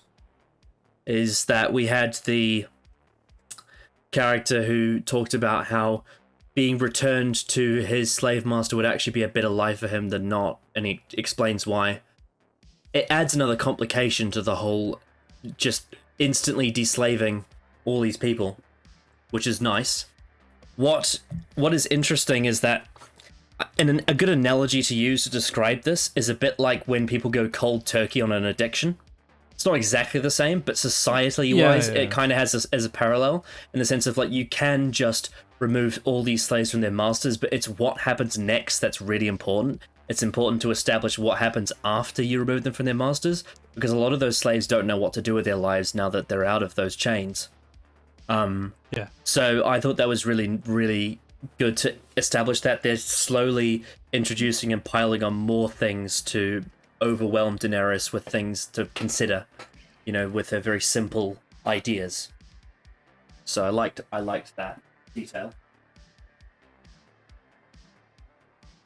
And then we had the payoff to the thing that we thought was set up before, where we thought that someone's child had died, and they hadn't, but now in this one, Drogon had actually burned a 3-year-old girl, which was heartbreaking. Yeah. And so it's showing... what I thought when in the couple episodes ago what's going to happen because of that attack. I assumed that the child in that scene was burnt. No, it turns out it would actually be later. So, yeah. So that it also has a consequence. So those two things that they established in the temple, I thought were well done. Before we get to the next bit, though, I will just say that I haven't actually mentioned this yet, but there is a character in Daenerys' storyline that's completely cut from the show called Strong Belwas. He's like this really colourful, fun character, and he's like a big beast thing, and he loves to eat like onions and shit, and he's really, really entertaining, but he's completely not on the show. You know that scene in Breaker of Chains when Daario Naharis cuts the sword's leg and then pisses on the ground? Well, that was... In the books, that's Strong Belwas, and they basically gave all of Belwas' stuff to Daario Naharis instead. They just sort of combined their characters together, which is a shame, because Belwas is really fun. And also, Daario Naharis, as we talked about with that sort of sex scene they have, his position in the show is kind of different too. Like in the books, he has much more power, and she falls for him because of lust. Whereas in the show, she kind of has all the power, and he just does her bidding because he is sort of smitten by her, which is really strange. And he doesn't get as much cool stuff to do like he does in the books, but whatever. That's neither here nor there. My issue with the Marine stuff is that the thing that they cut out is that they remove the complications of getting the dragons to get chained up in that, in that room. They basically just sort of have it happen. They just have Daenerys have the dragons go into the thing and then chain them up. And I think the main problem I have with showing it that way is it completely goes against the whole thing of they are difficult to control. Because it makes it look so easy for her to chain them up. Remember when I was at episode 1, they were like being uneasy and shouting at her when she tried to like stop them. Yeah. From like being aggressive. Yeah. Yeah, they haven't really, And so, yeah, because what they should have done is what they did in the books is show the process of how difficult it is to actually get them all the way there. And, actually kind of showcase that the dragons are hard to control, and the amount of people and stress and near death or death experiences it takes to actually contain those dragons should be pretty major, but they don't really show you that. They just show you her putting them inside the cell and then just chaining them up, and then they just turn around and they just howl at her and she closes the thing, emotionally speaking. But yeah, that's my main issue with the Marine thing, is the manner in which the dragons are imprisoned. Doesn't really work. Yeah. Well, it's like, and Daenerys, like, I get that she does care for the dragons. However, her it's as good as the performance is, her like crying, like weeping, is kind of like, are they trying to present it as like, oh, what a horrible moment this is? How sad is this? It just feels kind of like they killed a child, like it's weird. Tonally wise, I wasn't totally on board. I thought the performance was very good. Just tonally, there should be, we just learned them. There should be more inner conflict, I think. There should be a layer of hatred towards her dragons for causing all this, and also the fact that Viserion and Rhaegal weren't actually the dragons that killed this child, it was Drogon. So that's also a part of it too. But there should be a conflict of, sort of negative emotions and like sort of not necessarily hatred, but just a real deep loathing for what they did and how dangerous they are. But then also you can show part of it being the sort of the heartbreak that she has to do it to her children. I think showing that complexity would be so much better than just having it be very simple, like, well, a child has died, so now I have to lock up my children.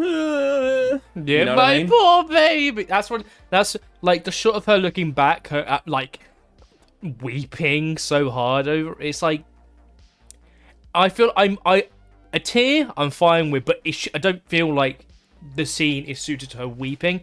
It should be more of her being strong in the fact that this is the right thing to do. Mm-hmm. Yeah. That didn't sit well with me, really, tonally, considering, a child had just been, like, burnt to a crisp, to basically to her bones being burnt to black, Mm-hmm. Yep. I just feel like, I don't feel bad for the dragons being locked up at all. Why would I? Yeah. Yeah, they present it like as if like it's her like reluctantly doing it because she has to and she hates that she's doing it. And I don't feel like she would. I feel like she absolutely would lock them up. I feel like she would care about the death of a 3-year-old child enough to actually hate her dragons. Well, that's what the scene before, the little bit before they get locked up, is when she learns that she's a 3-year-old. Mm-hmm. That so she knows to lock them up, but to have her weeping, I feel like her as a character should be much stronger than that. I don't feel like she would be weeping like that as if, you know, they are unfairly getting locked up, but she's doing it anyway because she has to. No, the scene is that she's locking up because they're fucking dangerous. They're becoming more aggressive and dangerous to people. Yeah, so she has to lock them up. The whole perspective on that whole scene is just really warped, and the logistics of getting the dragons in there was so easily done, and it should have been really difficult. Yeah. Yeah. Yeah, I agree with that. Yep. I don't have much more to say about Marine. I think the setup was good, but the payoff wasn't. Yeah. Yeah. Yeah. Oh, dear. Shall we move on to the next thing? Yeah, sure. Alright. We have Bran Stark, Beyond the Wall. They made it. Yes, they made it to the Three-Eyed Raven. So, okay. I've got some thoughts on this. I guess we'll start with the outside stuff first. So, firstly, Jojen Reed died in this. Yeah. Jojen Reed is still alive in the books, by the way. Just gonna say that. So having him die here was a choice. It was certainly a choice. It was certainly a choice. Why do you think the one thing that annoyed me, the one thing that as soon as he got dragged down, is why his sister is so far away from him. Like, they are quite a distance away, where, like, that feels very arbitrary. I don't believe for a second she would separate from him, considering he just fell on the floor, like, a minute ago. So to then be forced in that situation where he's getting dragged down, where he has to be killed. Yes, and also the already way... I'm having questions. And also the way that she's able to outrun the Whites and get to the cave as well is really stupid. They seemingly are quite fast. Another issue I have is why it took Summer so long to attack.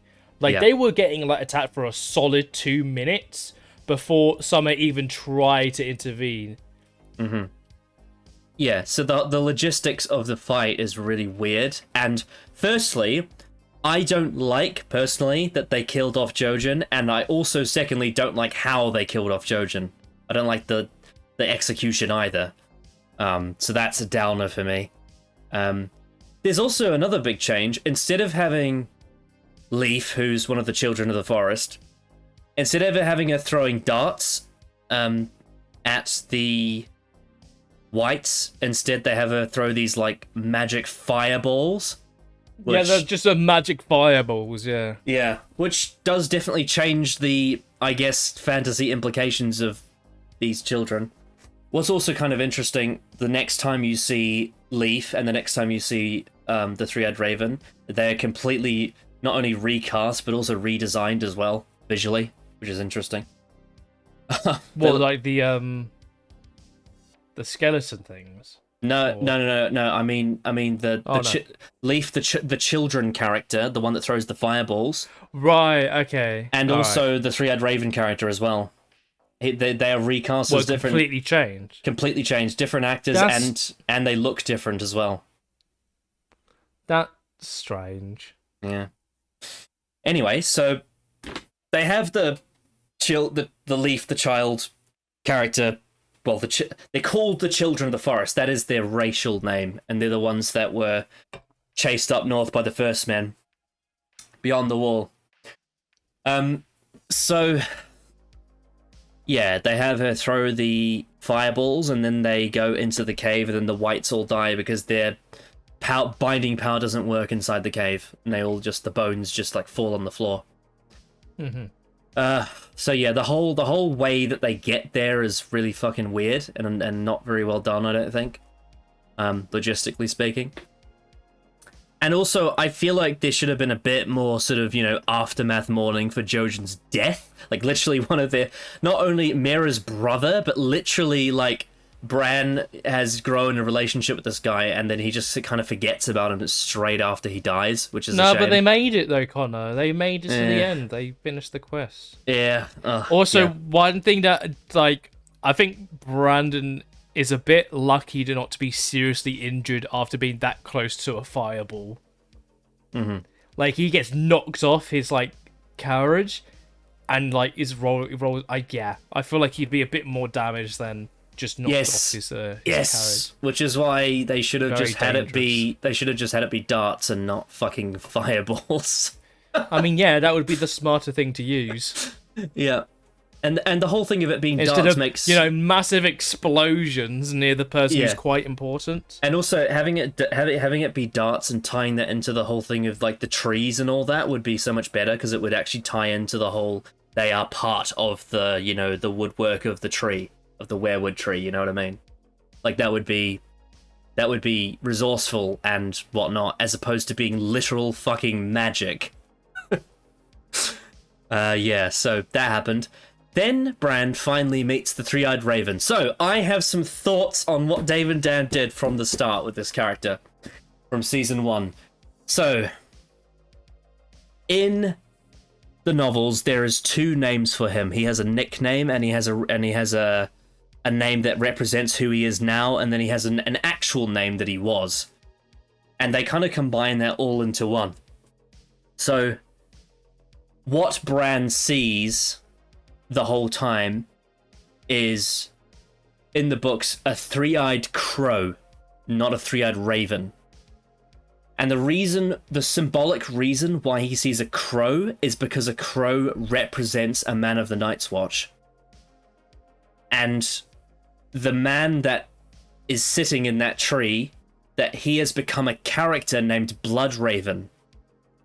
So they combine the 2 in the show, and they just have it be the 3-eyed raven is the bird and the person, rather than it be the 3-eyed crow suggests that he was a man of the Night's Watch, and his name is now Bloodraven because he's part of the tree.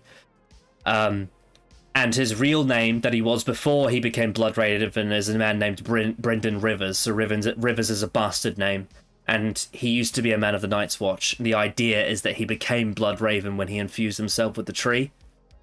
And the 3-eyed crow is what represents him. Firstly, the crow insinuating he was a crow of the Night's Watch, but now also the 3-eyed thing being the whole symbolic thing of the third eye is what you see through in your mind.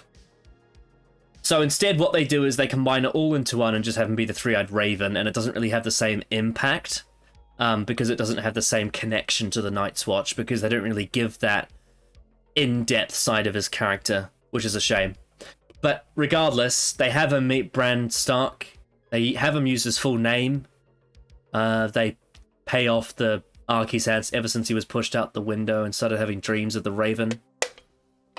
And they said, "You won't walk again, but you will fly." And that was the end of that was the end of Bran's stuff in the episode. So, yeah, it's again another thing where changes just kind of It's not necessarily the fact that they made changes here. It's the execution of how they made changes, with Jojen's death and with the children throwing fireballs and with the 3-eyed crow, Bloodraven, Brendan Rivers just being the 3-eyed raven and it not having all that subtext. That devalues that whole thing for me. I think the one thing I would praise about it is visually I thought it was really cool. The whole presentation of it. It was very magical. Yeah, I think I really like the atmosphere of the set. So yeah, your sort of thoughts on that now that you know the context of what was changed, I guess. Yeah, I just feel like overall this whole scene from start to finish, the first half really is strange in terms of an arbitrary way to get Joren killed. The way they did it, I feel like could have been done so much better in execution. It just makes it feels like, I just don't believe that his sister would be that far apart from the start. Also, this is just a personal thing, and they didn't have to do this, but for personal satisfaction, having Jojen Reed actually bring Bran to the 3-eyed raven and introduce Bran to the 3-eyed raven feels like such a satisfying payoff as well. And having him die they've been on the journey for what? Like 2 seasons now? Pretty much, yeah. Since the start of season 3, yeah. I think they kind of botched it, which is a real shame. A little bit. Yeah. Also, fun fact. And just that the fight itself had some issues too. Yes. Also, fun fact. This moment, this scene, the equivalent of it, is Bran's last point of view chapter in A Dance with Dragons, which is book 5. So nothing after this point in Bran's story has been released and on a published book. And so everything we get after this point with Bran in the show is all Dave and Dan and whatever George R. R. Martin told them. Oh. Now, another fun fact, this whole storyline, Bran and all those characters, they do not appear in season 5 at all. Not once. So the next time you get to see Bran and the Three-Eyed Raven and Leaf and Mira and Hodor is in season 6. Wow, okay. That's quite strange. And not only is it season 6, but, you know, Bloodraven looks completely different because he's a different actor with a different design, and so does Leaf and the children. That she looks completely different as well. So yeah, they're not in season 5. So how does that make you feel? Knowing what you know about season 8, the fact that Bran spends an entire season not on the show, how does that make you feel? No, it gives them so much time to wrap up their story, doesn't it? Yeah. We'll get to that. We will get to that. Oh dear. Yeah. So, oh my god, we've still got so much to talk about. We have one more storyline in this episode. It was the meeting of Arya, the Hound, Brienne, and Podrick near the Eirich. Yeah. Okay, oh my god, we got so much to get into with this one. They come across each other. Yeah, what were the fucking chances of that? What were the fucking odds that they just 10 miles from the gate. You know, people will defend it by saying, well, but I mean, they're near the gate. 10 miles. She literally woke up from her sleep, walked over a hill, and she was right fucking there. What were the chances? I imagine. My best faith is that their time did slightly pass, but it's still very convenient. Still very convenient that they met up. Fancy seeing you here, Arya Stark, the exact person I'm looking for. Or one of them, at least. Yeah. Okay. Oh my god. Oh, let's talk about this. So, let's talk about the... Ooh. Yeah, okay, well, basically, I'll put it this way. This scene doesn't happen in the books at all. It doesn't happen. This entire thing with Brienne meeting the Hound doesn't happen. But why does that not shock me? So, I'll tell you what happened. So, I think we'll start with the Hound side first, because I think that's the easiest to explain, and then we get to the Brienne storyline after. So... Do you remember the first episode of this season, Two Swords, when they went to that inn? And they killed Polliver and his men. So, in that scene, in the books, the Tickler from season 2 in Harrenhal is still alive. The faceless man that wore Jack and Hagar's face didn't actually kill the Tickler in the books, he killed a different character. And the Tickler that used the rat bucket was there at the inn. And the inn scene happens at the end. Near the end of A Storm of Swords, not the beginning of season 4. And so when they find them, they kill the Tickler, they kill Polliver, and they kill all those men. But the Tickler wounds the Hound to the point where he is lying under a tree and appears ready to die, the same way that he looks ready to die here. And the reason why he looks ready to die is because of an attack that was given to him by the Tickler, who is a talented, devious, cunning fighter that blindsided him. And you get the same, it's a very similar scene where the Hound, does all these same threats, tells Arya to kill him, and she doesn't. She takes his money and goes to Bravos. And she gives him the cold-hearted stare. So the scene that we get with Arya and the Hound when he's on that cliffside is similar, but it's by a tree by that inn, and he's sitting by the tree like a dying dog, which is, symbolic of him and his character. What they do in the show instead is they have them clash. Brienne and the Hound meet each other. They get into a fight. and then he falls off a fucking cliff like an idiot. And his fucking tibia doesn't die. His tibia is coming out of his leg. He's literally on the verge of death. But it's the whole way he just fucking falls off a cliff. It's so dumb. It's just so... Well, here's the thing, right? Weirdly contrived and silly. From the shot you see of him actually going off the cliff, there's no hill, really, for him to then go roll on. If you look at it. Like, he is about to drop, like, what? Oh, yeah, like, fucking... I'm looking at it right now. There's no way he even survives the first impact. If he does, he's going to be dying. Absolutely. Yeah. Yeah, like, oh, God, that's so steep. But then when they cut, he's just rolling. He's like, oh, he's fine. Like, he's just rolling. Yeah. So he should be dead. Yeah, so the way that they execute this fight is just dumb. It's really fucking dumb. The editing also wasn't great, especially at the start. Also, him grabbing the sword and then Brienne letting him punch her. I feel like she has the upper hand in that moment, but then doesn't just drive the sword into his neck or anything. Yeah, the fight attempt. It's funny because I'll get to the Brienne stuff as well, because there is a similar fight that happens with her in the books without the Hound, but it's done in a way that actually makes sense. And like you said, the editing was quite poor. And oh my god, the biggest tragedy is how they literally, like, they just lose sight of them so quickly. Podrick just doesn't know where Arya is. He says that he was there to help her, but he's nowhere in sight during that fight. He just loses his eyes on Arya. She's nowhere to be found, even though she's really close by. They don't even think to search. Well, yeah, she's literally up top of the hill, so... Yeah. And on top of that, when she goes down to see the Hound, which is pretty soon after they walk away, like, let's not forget, she literally walks off the rock just as they leave. Yeah, you would expect them to still hear them shouting for Arya. That's what I thought they would. And another thing, she doesn't even think to inspect the Hound's corpse either, which is really fucking dumb. But she's literally just in the broad daylight. There's no hiding where she is. And they just don't find her. And especially they don't find her when the Hound is shouting, "Kill me." How do they not hear him say that when they're that close? Like shouting, yeah.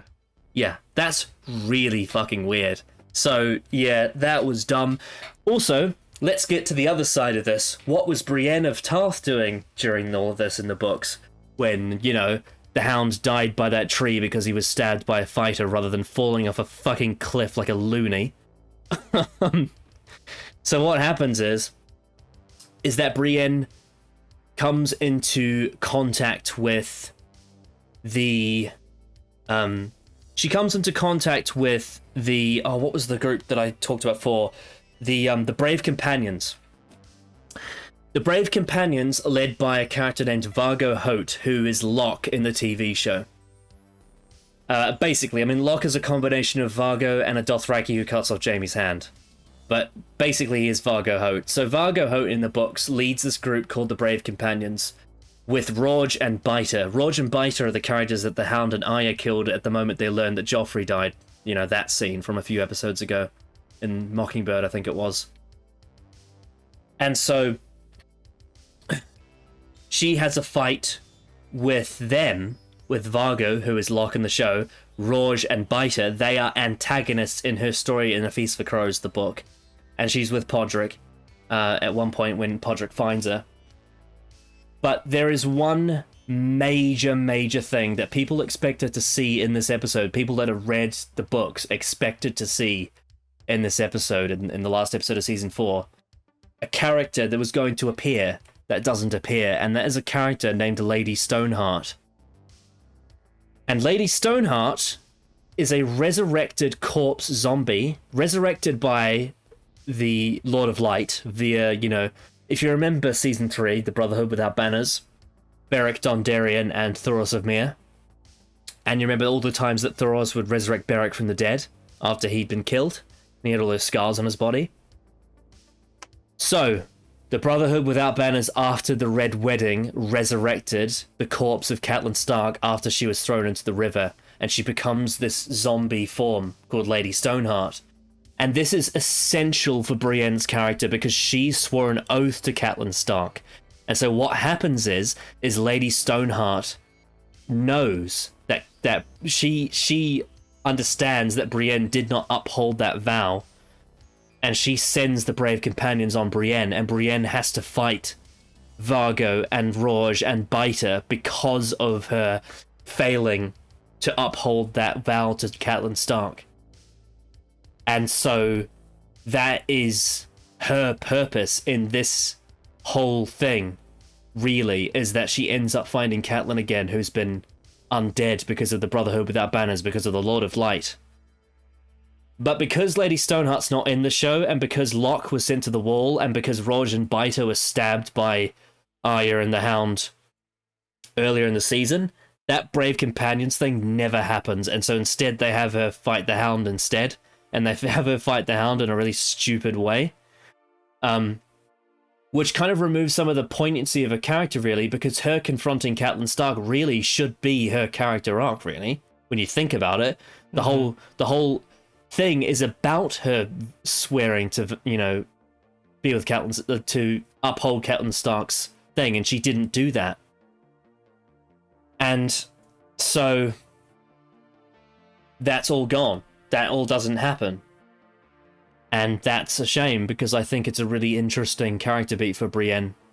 And that begs the question of, now that she just conveniently lost Arya and the Hound, what is going to be her character in Season 5 now that the Brave Companions don't exist, and that Lady Stoneheart doesn't exist? And that's kind of all they give her in the book so far, so now Dave and Dan have to think, well, what do we do with Brienne?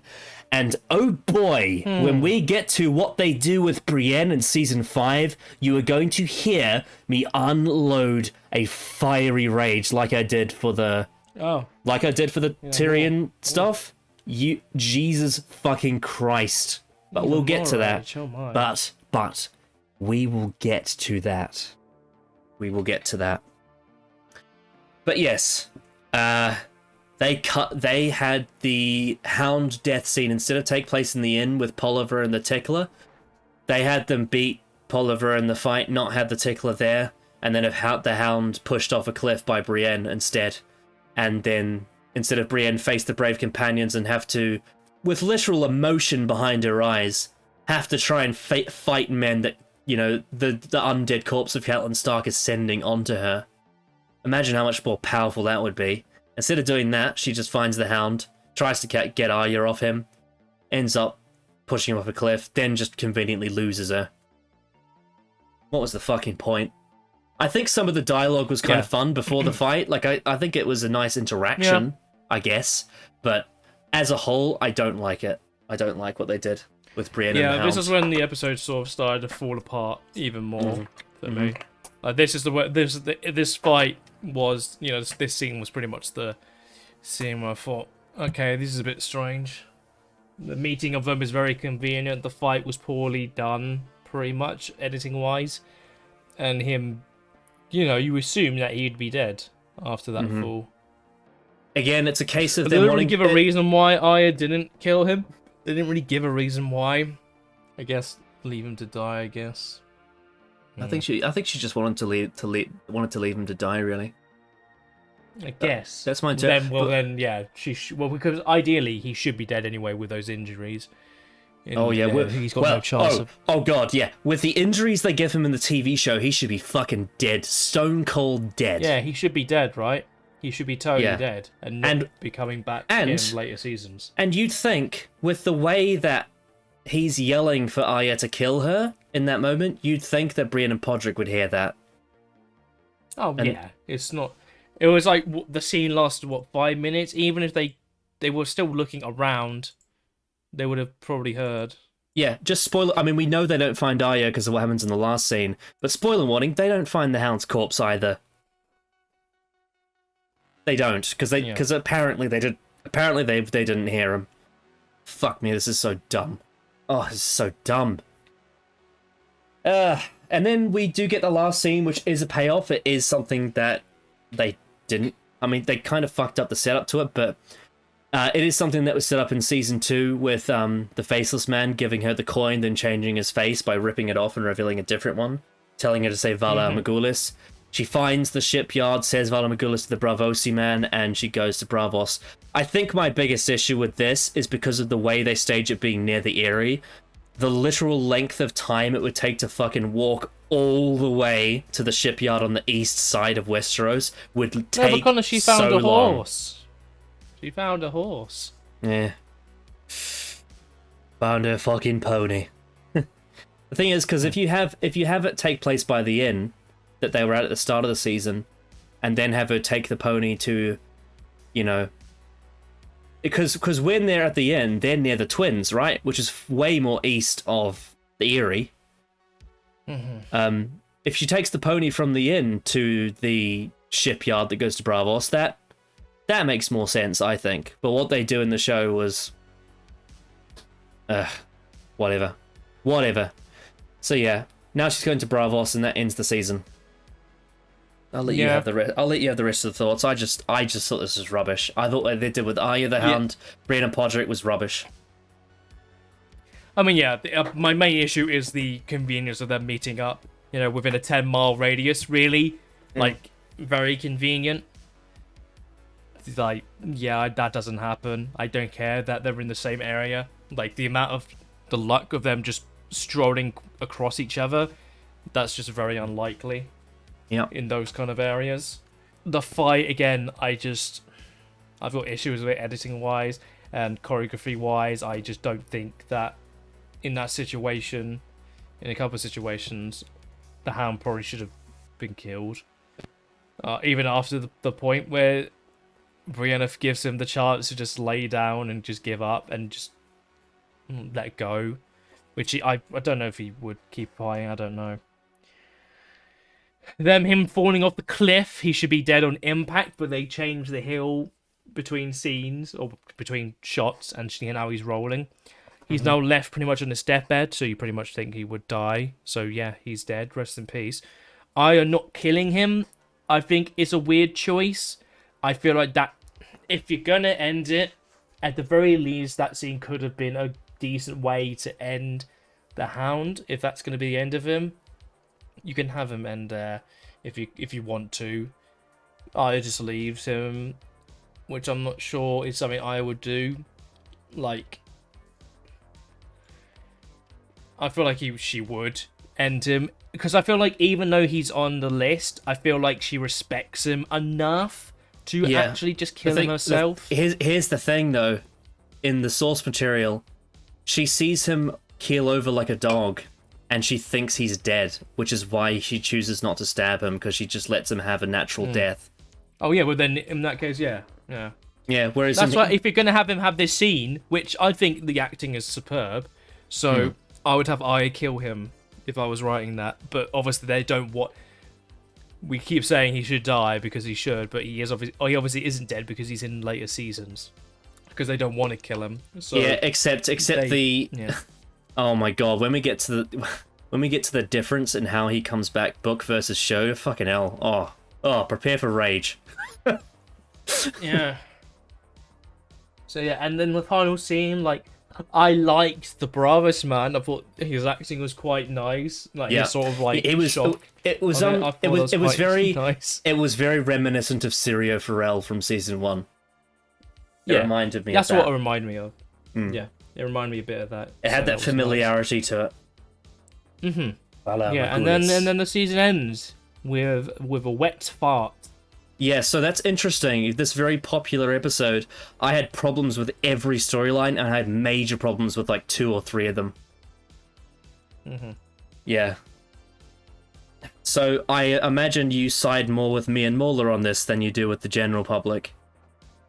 Oh yeah, I think I would probably say I enjoyed the first half, with mild issues here and there, and especially thinking on it in our discussion, I would probably say the first half of this episode is probably some of the weakest the show's been.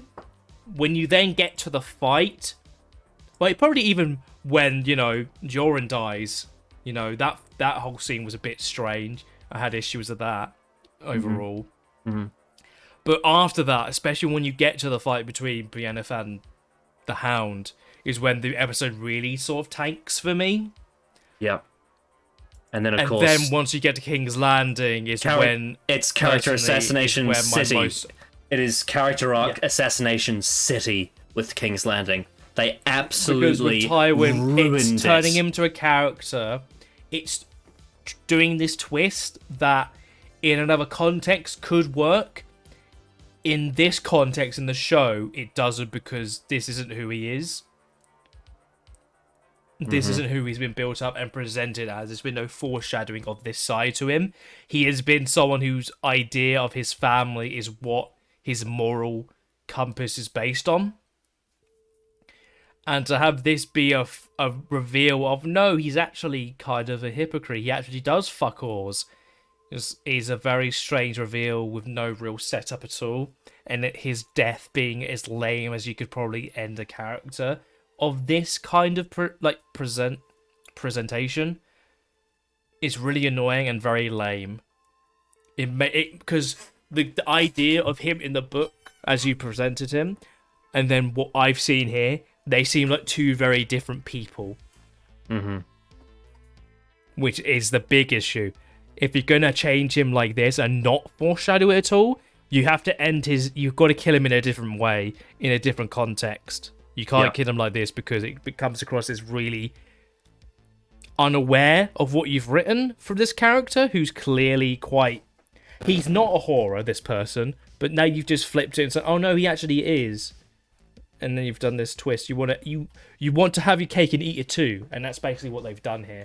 They want to have the iconic scene, but with this Tyrion, who's very clearly a different Tyrion to the books. Oh, he's a 180-degree opposite Tyrion to the books in this scene. Not even and here's the thing. Same person. If they wanted to have him be different, what they've done so far before this episode has been really good. It's been excellent. If you want to do that change, that's totally fine, but you can't do this scene. You can't do this scene and end his character like this, because that's not what you've been building him up as. It's character. That's not what he's been portrayed as. I know people still love Tyrion. Whatever. I don't care what people say. This is character arc assassination. They ruined Tyrion Lannister in this episode. His whole reasoning to his whole reason, as you've said, I didn't even think about it during the episode, but like him going to the room just as motivation, there's no reason for him to do it. There's absolutely no reason to do it. Because realistically, Tywin did everything he could to pretty much save Tyrion, because he was going to send him to the wall. If anything, Tywin was doing a quite fatherly thing in some sense. He's still not a good person, but trying to save him from death and actually send him to the wall, considering Cersei wants Tyrion dead, that's something. The only reason he gets this reveal, it feels very arbitrary as a way to kill him, in terms of motivation for Tyrion. It just seems very like, why? Is it just because how he treated you throughout his entire life? If so, why wouldn't you killed him earlier, before this point? Why now? Why this point? If that's your motivation, surely you've had many times throughout your entire life to kill Tywin.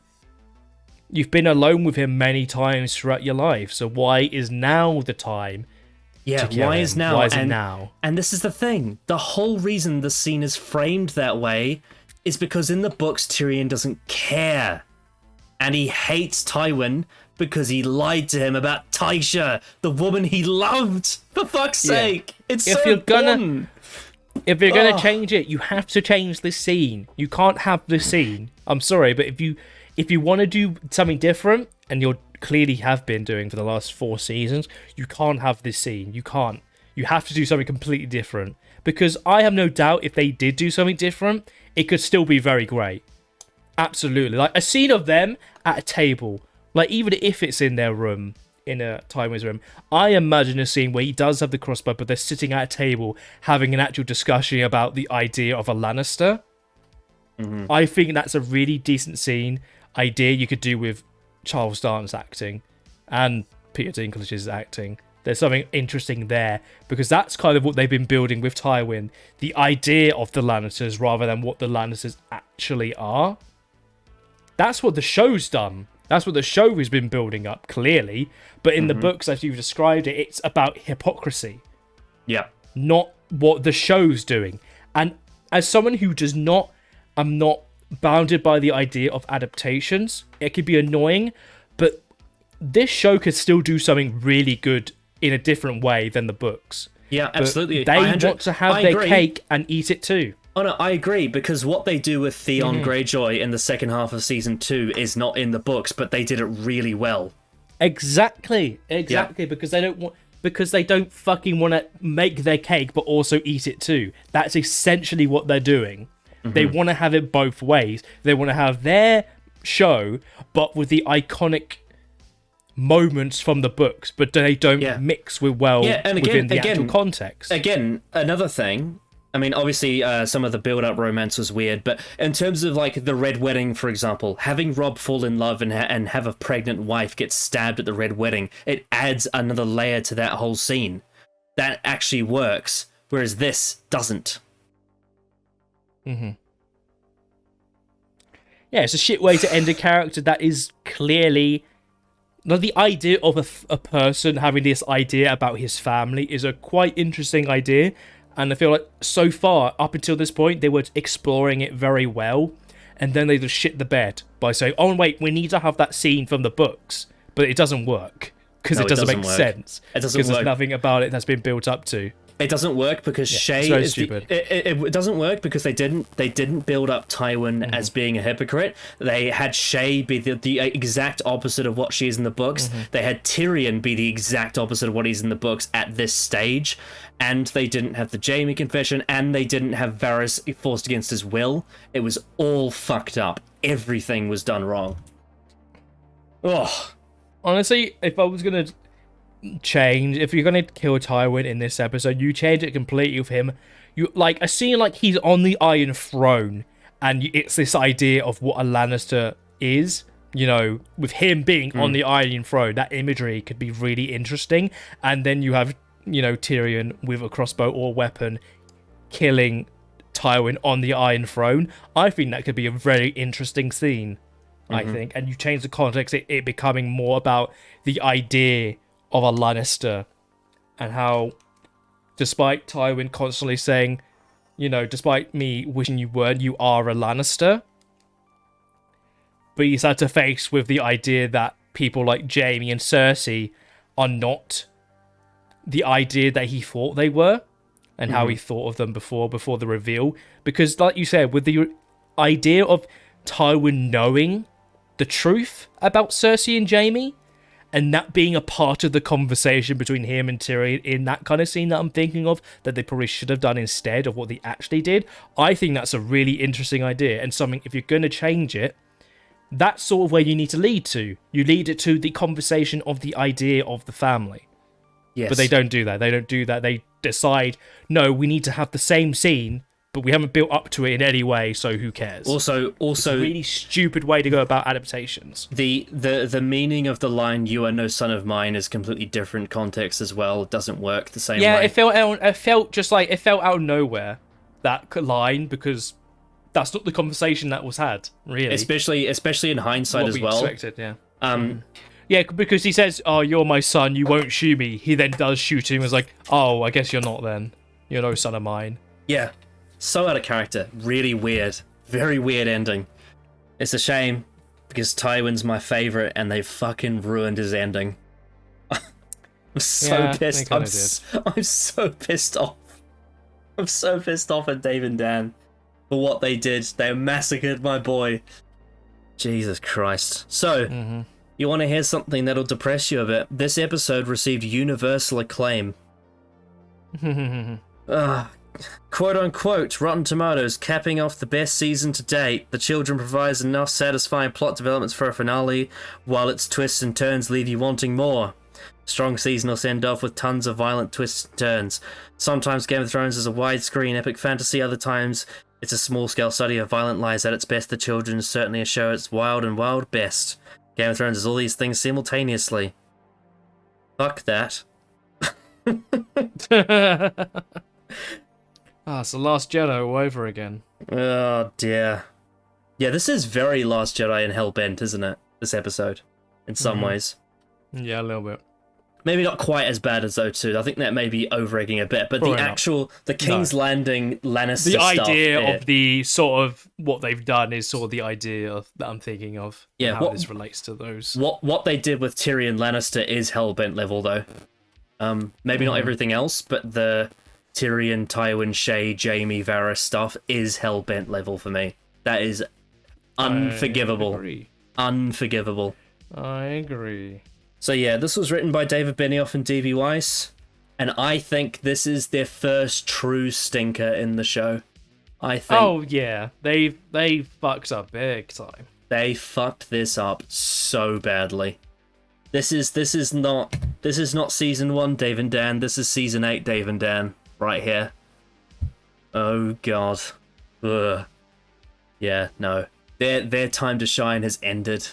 Their watch has ended, as they say. And now, from here on, from this episode on, we now have the evil Dave and Dan.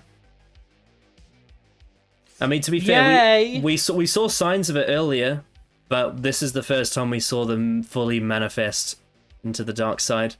You know, there's actually no, I'll tell you about it in season 5. I'll wait for that one. Oh, I've got oh my god, next season. Oh, I can't wait to rip into that shit.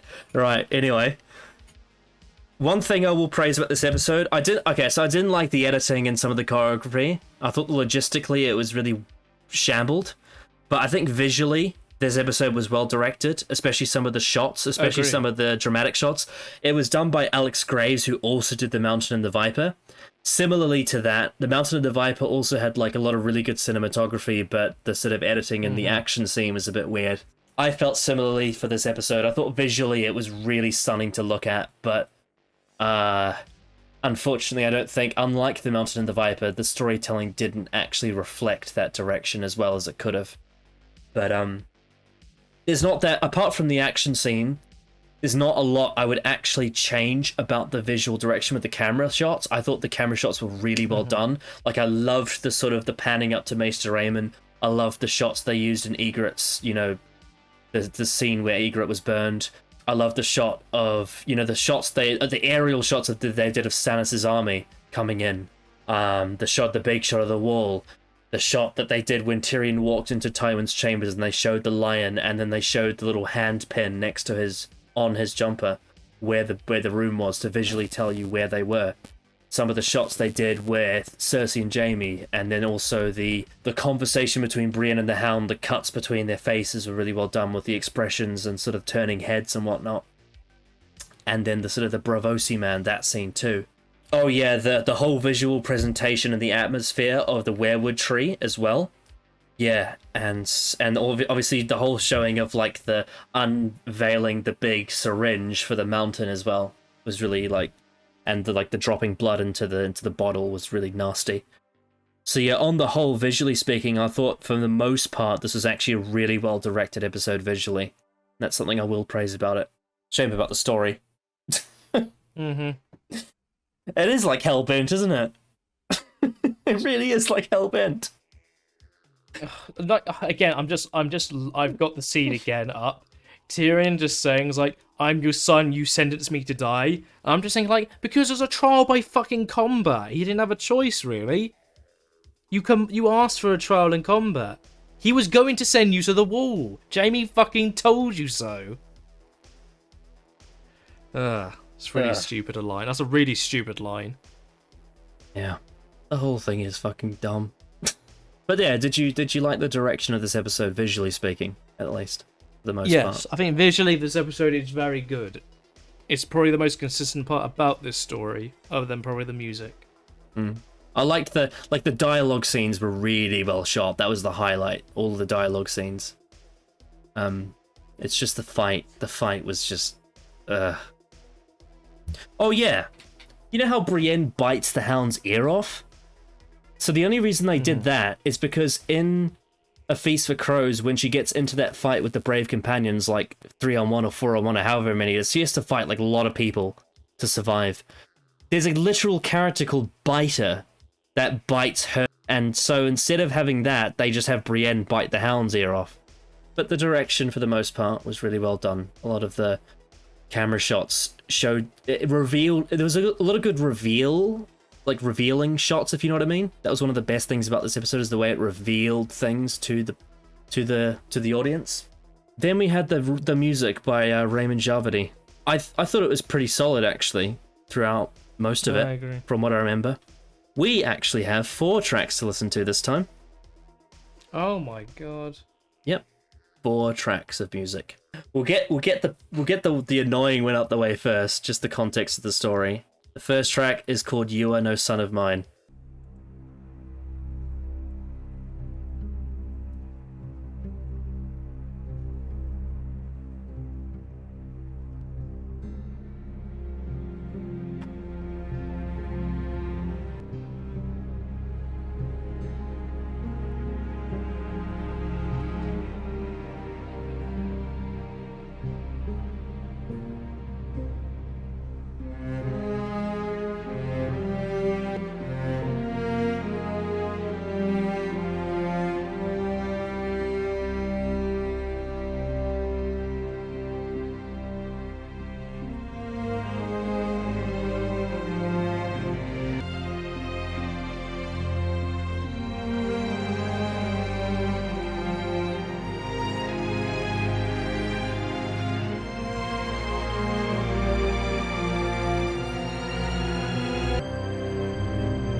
I mean, it's pretty good music, though, isn't it? Like, thematically speaking, going from the Lannister theme the to the Game of Thrones really theme. good.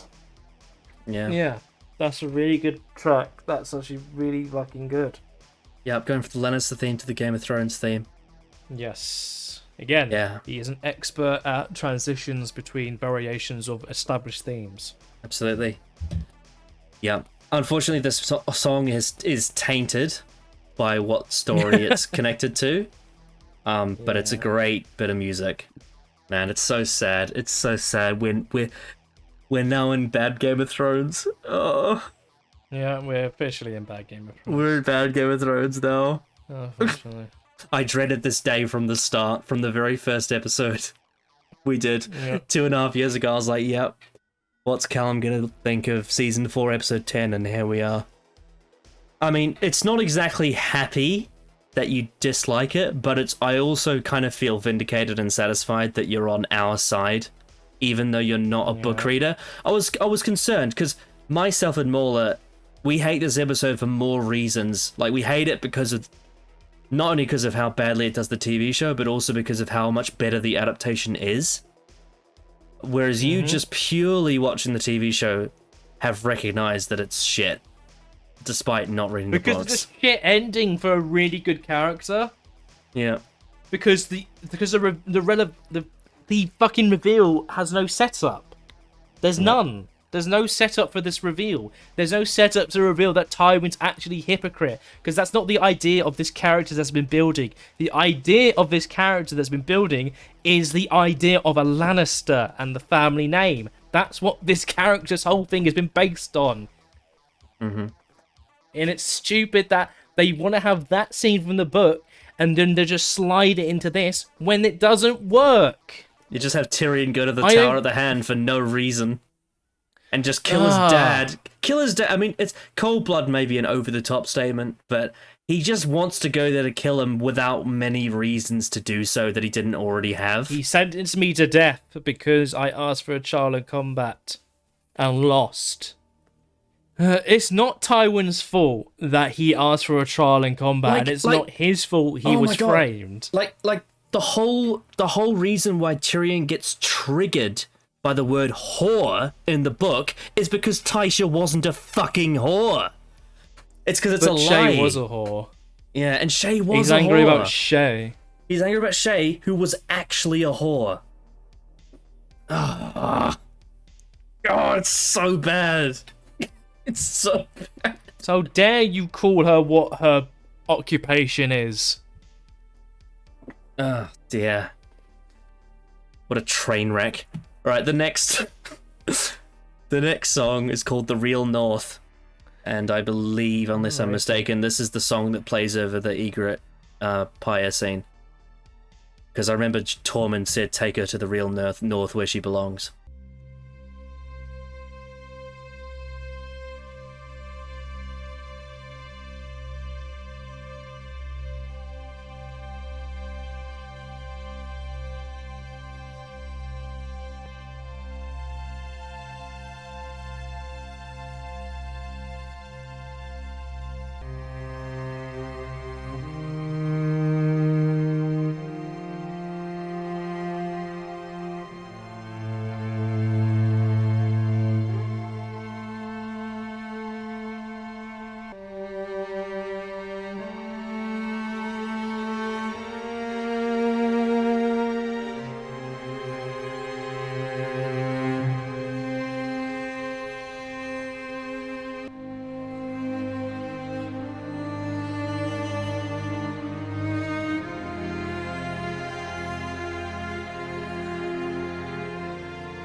Oh, yeah, that was great. Yeah, another really good track. Yeah. Best scene in the episode. Mm-hmm. Fantastic. Yeah. Yeah, I think it references themes they heard before, like, you know, when they were in the cave and Kissed by Fire. They played a similar theme to that. You know, their love theme, and sort of like, God, that scene at the end of season 3 as well, when they're by that little pond. And she's like, "You know nothing, Jon Snow." And he says, "I know some things. I know I love you. I know you love me." Mm-hmm. Fuck, man, that's such a good scene. That scene from the season 3 finale might be my favorite Kit Harington performance in the show. But Yeah, his performance here, burning her body, was also fantastic as well. Great Yep. scene. Great bit of music for that scene. Agreed. Capping off their characters. Let's hope the next time Jon Snow has a romance, it's that good, eh? Let's hope it's like that one. Let's just say that.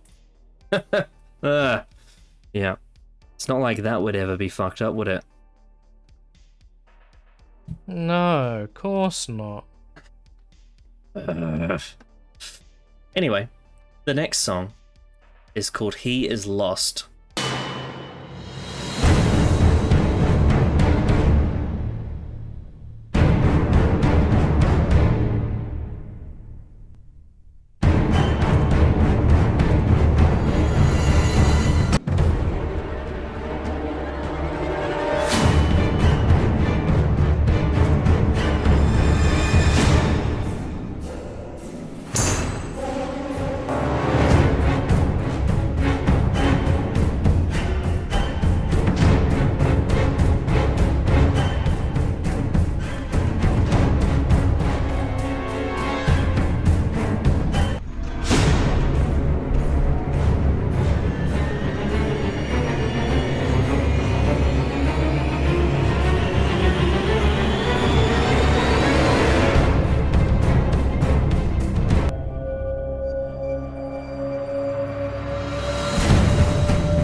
This was the music that played during the scene where Bran and his friends went to the weirwood tree and they had the fight with the whites. Mm-hmm. Yeah. It's a quite different sort of track than always. Like, it's very the use of like there's a noise that was constant, especially in the early part of the track, that gave a very like eerie sort of it was sinister vibe. That same mute noise is reminiscent of the White Walkers theme that I've showed you before. Yeah. It was quite out of the gates, quite loud and like dramatic, which normally there's like a slow build, but this one it's very hits you straight away. Mm-hmm. Sure. Yeah, really good stuff. Mm-hmm. Yeah, that was good. Yeah. Shame about the scene. Yeah, god, yeah. And Thomas Sangster would have been so great to just keep in the show, but you know, Dan and Dave maybe. Absolutely. Dave and Dan must have. Honestly, thinking about it, he feels really wasted. Yep. Not gonna lie, I never really felt his character or him as performer really got to shine at all. It was very like. It was quite mysterious, and I think he did that very well, but it never really felt he ever got a chance to really fulfill his character, you know? Yeah. The only or time even just before. I mean, the only really. time I think they really gave him anything great was the scenes with Carl Tanner at Crassus Keep. I really liked that. That was it. That the most I really felt he had like a presence. He kind of felt like a passenger a lot of the time. Yeah, I almost which is wonder. Kind of annoying now. I'm sort of thinking about it. I almost wonder if they gave him those scenes because they knew they were going to kill him. Probably, maybe. Yeah, it's a shame because his character feels so unfulfilled, and he feels like such a valuable asset to Bran's whole storyline. It just never felt like he had much presence, really, in comparison to Brandon. He had a lot of potential to be great and fulfilled, you know. Mm-hmm. Yeah. Because he's a really different, interesting character that can see things beyond, other people's imagination. But, he just got fucking killed here. And then forgotten about very quickly. Which is a shame. Ah, well. The fourth track is the one that plays in the last scene of the episode. It is called The Children.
Really good song to end the season on, musically.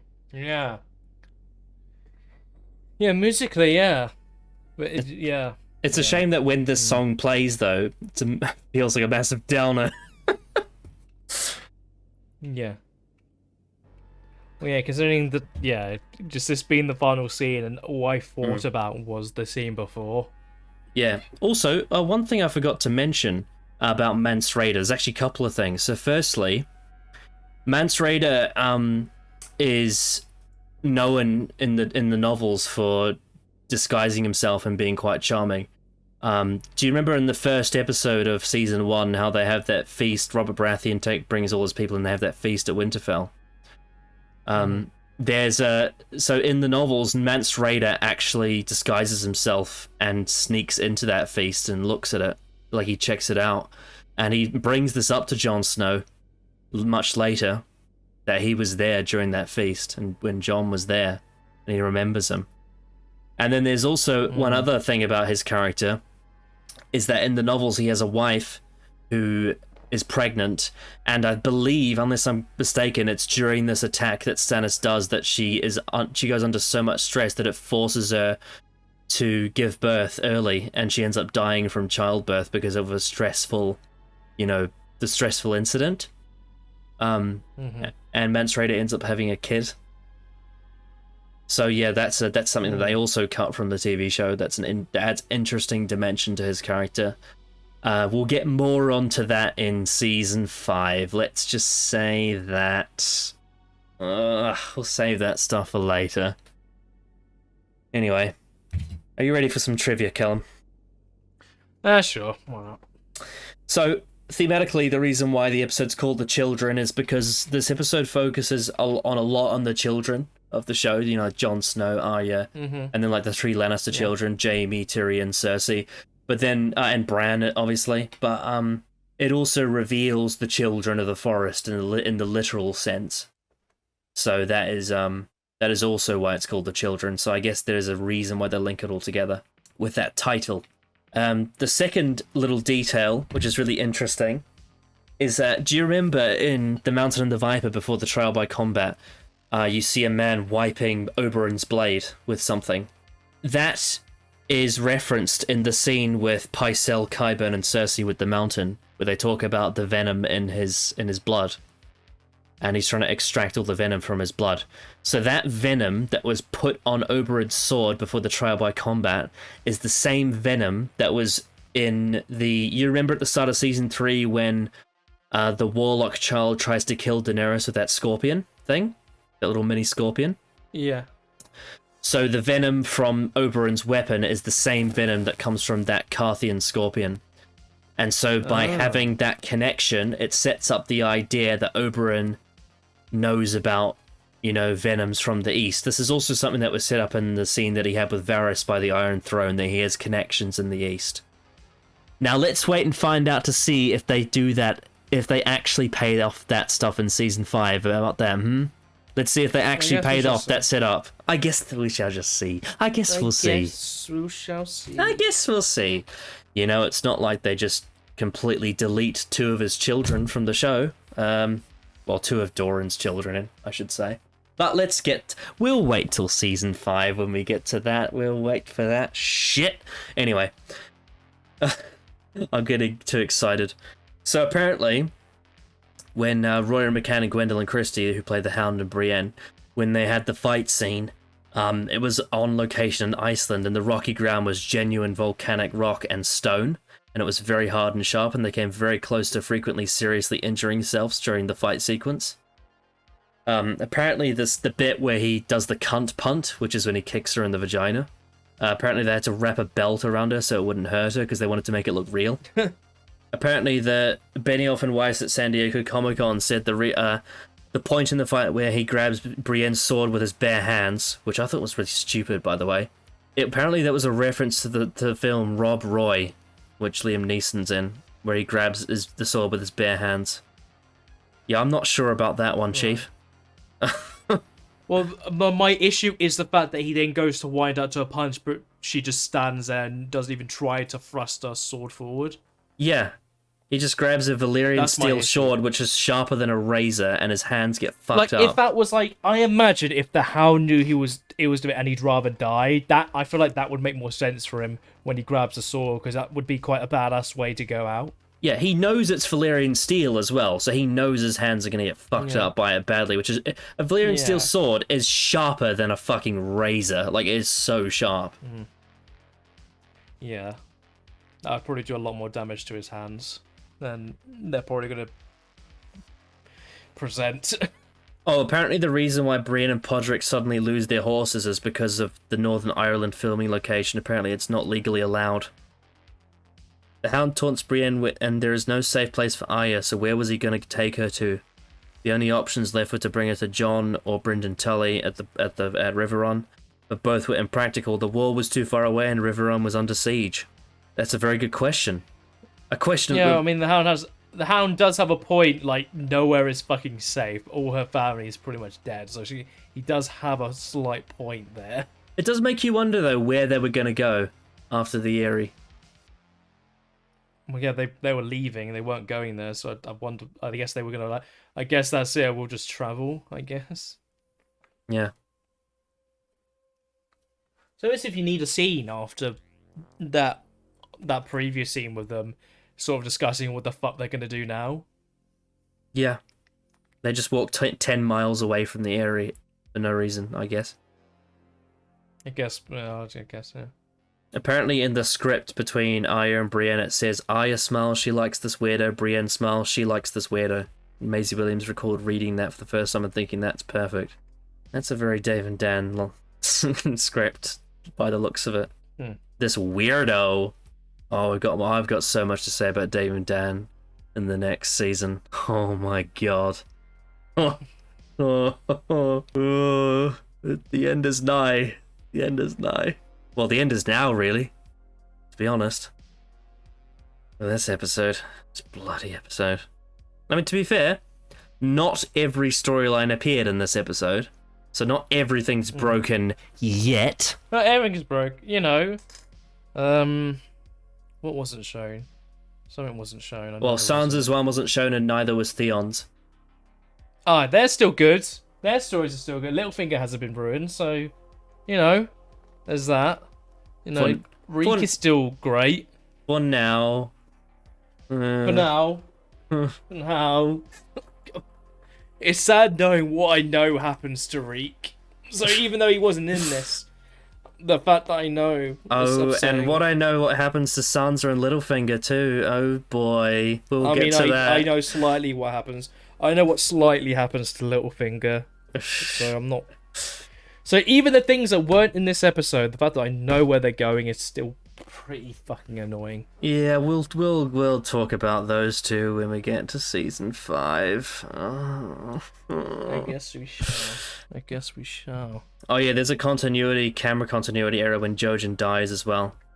Mira knocks him on his back to push him out of the way out of the attacking White, and the next shot Jojen is not on his back but facing downwards. Then the camera cuts him back and he's now on his back again, stabbed in the chest. The editing in this episode was pretty poor, really.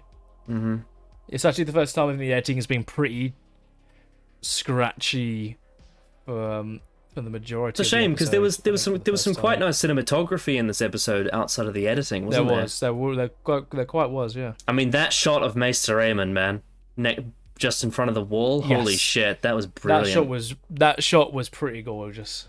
Now this was an interesting bit of setup. Something that is in the books too. The crate that Varys hides Tyrion in was set up in the episode And Now His Watch Has Ended. You remember the one where he imprisoned the elderly sorcerer? That was the one that castrated him as a youth. It's the same crate. Oh. And it's got air holes in it. Yes. I mean, that shot through the air hole was quite nice. It's quite neat, but oh my god. Okay, there's another thing that's so tantalizing. So Tywin's death is foreshadowed in 2 previous episodes. In Baelor it says, after Tyrion finished telling the story about Tysha, Bronn commented, "I would have killed the man who did that to me." Of course, Tyrion ends up killing Tywin for doing that to him, but that's not part of the story in season 4, is it? That's not why he did it. It's not why he did it, and it's fucking dumb. This is the thing, you don't even have to be a book reader to understand that the Tysha thing is such an important thing to Tyrion's character. Not only in that episode, but also in season 3 when it's like, do you remember what happened? Oh, too well. Oh yeah, this is also another thing. So, you know how when Jaime says goodbye to Tyrion, it's like literally right outside the prison? Yeah. So in the books when he does it, it's in the tunnels under the Red Keep. Like he takes him all the way there. But in the show, he just does it like literally within meters of the prison cell. It's just so stupid. I wonder how. Oh yeah. I'm wondering how Jaime's gonna get away with the fact that he killed guards and managed to get Tyrion to escape. Because ideally, I don't know how he's gonna get away with that. Again, that's why my issue with it being too easy. I imagine surely at the very least there'd be repercussions. Oh my god, so the TV writers, so Dave and Dan, in the in-episode guide say that Tywin was genuinely trying to kill Tyrion. Apparently. Is what they believe. They wrote. So that ideally what they're trying to present him is like Tywin's lying in that scene then? Yeah, but lying about something else.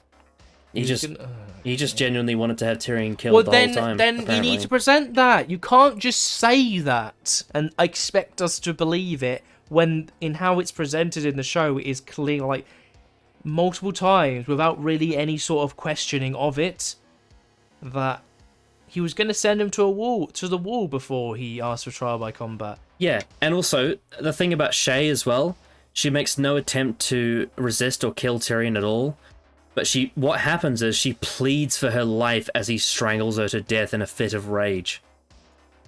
Like, it's cold-blooded murder. This is supposed to establish Tyrion as turning into a dark character.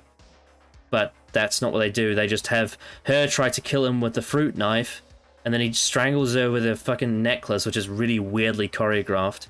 And then he chokes her to death, and then he, like, whimpers a tear and says, sorry. Like, he just apologizes for doing it.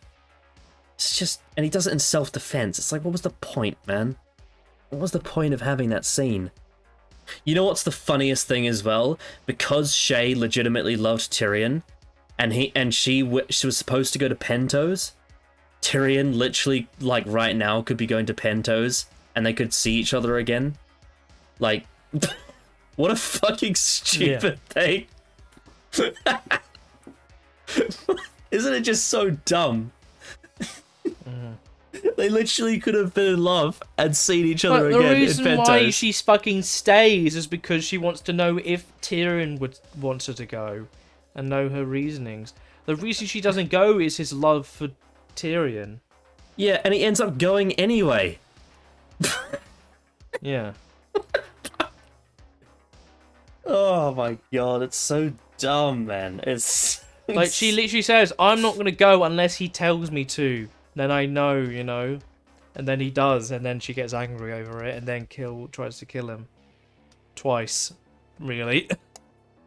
Yeah, and she doesn't show any, like, resent for sleeping with Tywin. She presents it as if it's like she's just really doing it. The reason why she sleeps with Tywin in the show is so fucking stupid compared to the books. Like in the book, she is manipulated and thrown into that scenario, like, you know, as a victim. It's like a thing of, like, her in the books. They try and, like, they do a thing where her character almost realizes all the wrong things she's done, and by the time she realizes it, it's too late, and Tyrion murders her because he's in a fit of rage. Whereas in the TV show, she just becomes a jealous bitch and then tries to kill him. And she's like, Tywin, my lion. Mm-hmm. But the implication of her saying that unironically is really fucking stupid. The only reason they did that is because that's what she called Tyrion, my lion. No, but they wanted to keep the... it's so dumb. Oh, no. And you know what's a shame? They spent, like, a full 4 minutes talking about the fucking Smash the Beatles bullshit in The Mountain and the Viper. They could have cut at least 30 seconds out of that and had him reminisce about Tysha, you know? They could have had that. Yeah. And have a look on Jaime's face, like something isn't right when that gets brought up. Yeah, as a setup. Rather than the fucking smash the Beatles. Oh my god. Dave and Dan, they really fucked this one up so badly. Viewership, slightly up from the last episode, 7.09, which is up from 6.95. Still not at the same peak it was at the 7.2 earlier in the season, but still very high. Yes, it is. Yeah. No, sure. Now, controversy time. Conclusion and rating out of 10 for the children. Oh, this was a massive disappointment and really, really stupidly executed in every way. First half has issues, but there's still stuff to salvage and there's not broken. But once the fight between Brienne and the Hound starts, till the end of the episode is where is probably the worst the show's been consistently. Culminating in the scene with Tywin's death is probably the worst scene of the show. So far. So far. So, realistically, this is definitely the worst episode of the show out of all 4 seasons. And yeah, it ruins a character by wanting to do what the book did, but not doing any of the setup and recontextualizing the idea of Tywin, because they want to do the adaptation scene but not change it where it actually works, but with this it doesn't at all. Yeah, they've kind of ruined his character, Tyrion's character. They butchered Shay completely. And yeah. So realistically, this is pretty low. And the lowest we had was a 7. That was so Breaker of there's Chains. going to be quite... And that was Breaker of Chains. And that was because one scene was bad and the rest of it was really good. So this is probably... I'm probably going to give this... On first reaction, I think The Children is a 3 out of 10. Because the first half, while it has issues, there is some really good stuff there, especially with Jon burning Ygritte's body. I think it's probably the best scene of the episode by quite some distance. And the acting in that scene is very good. The rest of the episode, especially in the second half and very late on, is where the episode really starts to rot really badly. Production-wise, the editing is pretty shoddy for a lot of scenes, especially the fight scene near the end. I think the direction is very good, I think the music is very good, and I think the performances overall are still very good. The issue is the writing throughout the last... oh, God. Yeah, the butcher of characters is really a really big misstep. And yeah, the most annoyed, angry, and disappointed I've been with the show so far. So yeah, I would probably say 3 out of 10 on a first watch is probably the rating I'm feeling good about. Yeah, to sort of add on to the things you've said, because I largely agree, it not only butchers characters for the now, but it means that going forward, you have a bunch of stagnant characters without arcs to adapt, and Dave and Dan, because of the decisions they made in this episode, it has such a catastrophic long-term effect on all of these characters, especially the King's Landing characters, like Tyrion and Jaime, for example. But it is so just agonizing what they did here with Tyrion, with Tywin, with Shay, with Jaime, with Varys. Unforgivable. Absolutely unforgivable. The fight with Brienne and the Hound is really stupid and ludicrous. And they kind of fucked with Jon's character a bit, and Mance Rayder, with, you know, changing their honor and their connection to Ned Stark for the worse. The logistics of the Stannis storyline doesn't line up properly because of what the changes they made. Yeah, the stuff with Daenerys and her dragons, again, logistically doesn't make sense, and her reaction is really weak for her character. Poor setup to a decent... Sorry, poor payoff to a decent setup. How they execute Bran finding the weirwood tree and Jojen dying is really dumb. And they remove a lot of the really good stuff from Bloodraven that I really liked. So personally, that pisses me off a lot, and the way that Jojen's death is handled and how it's easily, like, really, like, brushed aside.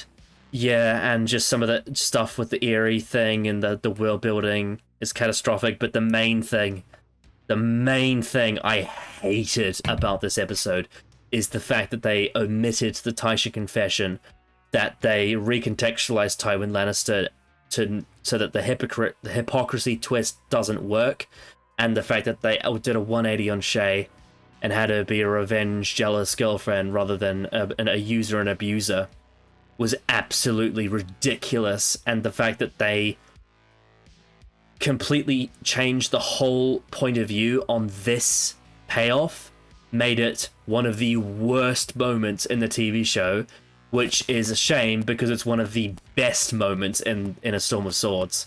It, like, legitimately, Tyrion and Jaime confessing to each other the truth about Tysha and Lancel, and then him going on to kill Tywin Lannister after finding out he's a hypocrite, a cold-blooded murder of Shay, and the word whore representing that lie is so fucking brilliant, and the way that Dave and Dan changed it makes it so fucking terrible. And I'm also going to give this a 3 out of 10, because despite some good acting, some good direction and good music, the writing is atrociously bad, especially in the second half. There's not a single storyline that goes scratched either. Maybe at a stretch, the Kyburn Mountain stuff is okay, if you consider the Pycelle stuff at a stretch and an edge case being believable, but everything else has issues, and some of the stuff that has issues is some of the worst stuff the show has done so far. And effectively for me, the children is where Game of Thrones, the TV show, dies. And from here, it's just a colossal spiral into darkness into the final season. So, yeah, 3 out of 10 for killing Game of Thrones. And I'll give it a bit of praise because Jon Burning's egret body was genuinely really good. Mm-hmm. So yeah, by far the worst episode of the first 4 seasons, and it's not even close. Not even close. No, not really, no. There's no episode that I think gets close to this for being consistently quite flawed. Mm-hmm. Oh, man. Ugh. Oh, it's just like one of those episodes, the more you think about it, the worse it gets. Mm-hmm. Jesus Christ. Well, next on the advent calendar, if everything goes to plan, is an Edar. And then the day after that will be day 20, which will be the season 4 recap and rankings. I'm sure that'll be a very interesting video. Going through this whole season, talking about all the characters, ranking the episodes. Oh, I wonder which one's going to be at the bottom. Jesus. That'd be a surprise. I wonder what the bottom 2 will be. Oh my god. Yeah. And then once we eventually return, we will be starting season 5 of Game of Thrones. We will be starting our journey into the abyss. Our journey into the abyss with season 5, episode 1, which is called The Wars to Come. Oh god. What is your between us and the writers? Yeah. What is your anticipation for The Wars to Come?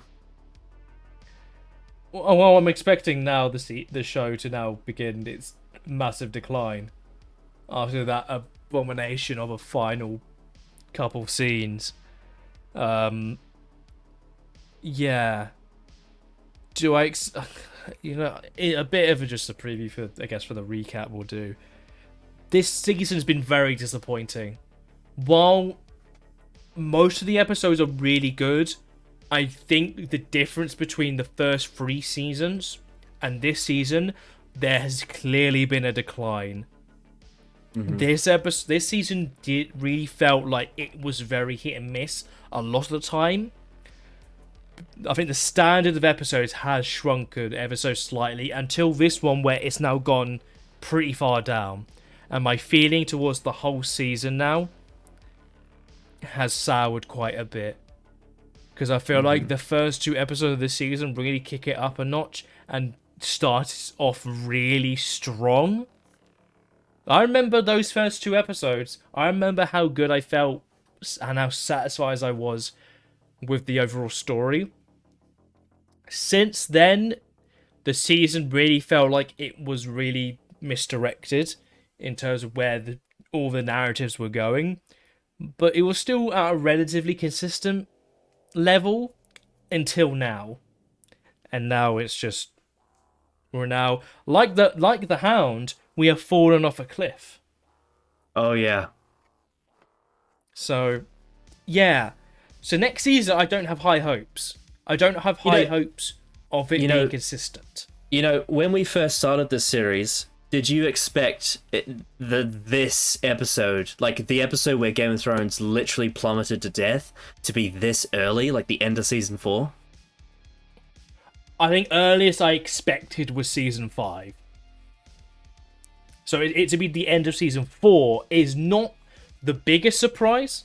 I was not expecting it to be this season, but I'm not overly surprised it is this season. I was expecting earliest season 5. That was when I was expecting the decline to slowly happen. But it to happen to one of my favourite characters for reasons that are just so bewilderingly silly. Yeah, it's quite annoying. I mean, I think the signs really started in season 2, especially with the Karth storyline, and a couple of the things they did with a couple of the things they did with a couple of the things they did with Rob were questionable, and then the decisions that they made with Shay in season 2 near the end, we didn't know it at the time, but it would lead to this season being shit, like for her. Of course. Yeah. However, even then, a lot of their stuff, especially the Rob as a character, there was still a lot of really good to come from that, and I feel like they fixed him slightly, and they did a lot better with Rob. Yeah, especially in season 3. I actually don't think that Rob was really even to blame for that. I think it was more so. No. I think it was more so just the execution of Tazer wasn't on the level of Jane Westerling in the books. No, it wasn't. No. However, wasn't even close to being this just a bewilderingly bad. Oh, I still think Tazer is a passable character by comparison to this. I agree. Yeah. Yeah. And anyway, her position in the Red Wedding heightened that episode regardless. Like it actually had a really good impact on the Red Wedding. But like no, God no. Oh, this episode is so bad. Like I could just it's not just the Tyrion stuff either. Like it's some of the more low key issues too that are just symptomatic in the show. Like imagine that scene with Jon Snow and Mance Rayder and just Ned Stark standing there watching these two try and outwit each other without honor. Imagine like how he would feel about his, these characters acting this way, being so different to who they should be. It just doesn't work for Jon Snow, and it really doesn't work for Mance Rayder either. I just think I just disagree with that approach that they did. Jon Snow's not a devious character. He's not a cunning, kill Mance Rayder from under the table character. That's not who he is. He's not the kind of person that's going to risk doing that. It just feels so backwards to have him go against his honor like that, It's not character assassination, but it is symptomatic of a misunderstanding of Jon Snow, I think. But yeah, anyway. The war's to come. Oh dear. Also, one last issue. I don't think Shay is weak enough to not kill Tyrion. Bit, because let's be quite honest, he's very small, and she is much larger. Yeah. So when he's over her, I don't believe for a second that Shay wouldn't be stronger, even though she is quite a thin, slender woman. I feel like she still would be stronger to overpower Tyrion. Well, one big difference is that in the novels, when he meets her, she's 18 years old and she's a lot shorter than she is in the show. Mm-hmm. She's supposed to be really young. She's a full-grown woman. She's supposed to be really young and quite physically vulnerable. That's another little thing that I have issue with. Whereas Shay in the TV show is quite badass. When she has that knife during Blackwater, and she's like, I will kill anyone for you, Sansa. That was something they actually added to her character in season 2, where she was the protector of Sansa. That was interesting, but the problem is that makes it weird when you have Tyrion kill her. Here, it's almost like they just didn't think things through. Oh dear, what a shame. Anyway, on the advent calendar, we'll see you tomorrow for Edar if that's what we end up doing. Hopefully that the plan goes ahead. We will see you on the Season 4 recap after that, and then eventually when we get to Season 5, we will see you for the wars to come. And oh boy, the wars it will be between us and Dave and Dan. Let's just make that very fucking clear. The Season 5 reviews will be must-watch. I can guarantee you that. Because let me tell you, it's going to be more of stuff like what we watched today. For a lot of it. Anyway, any last words, Callum, before we end the video? Yeah.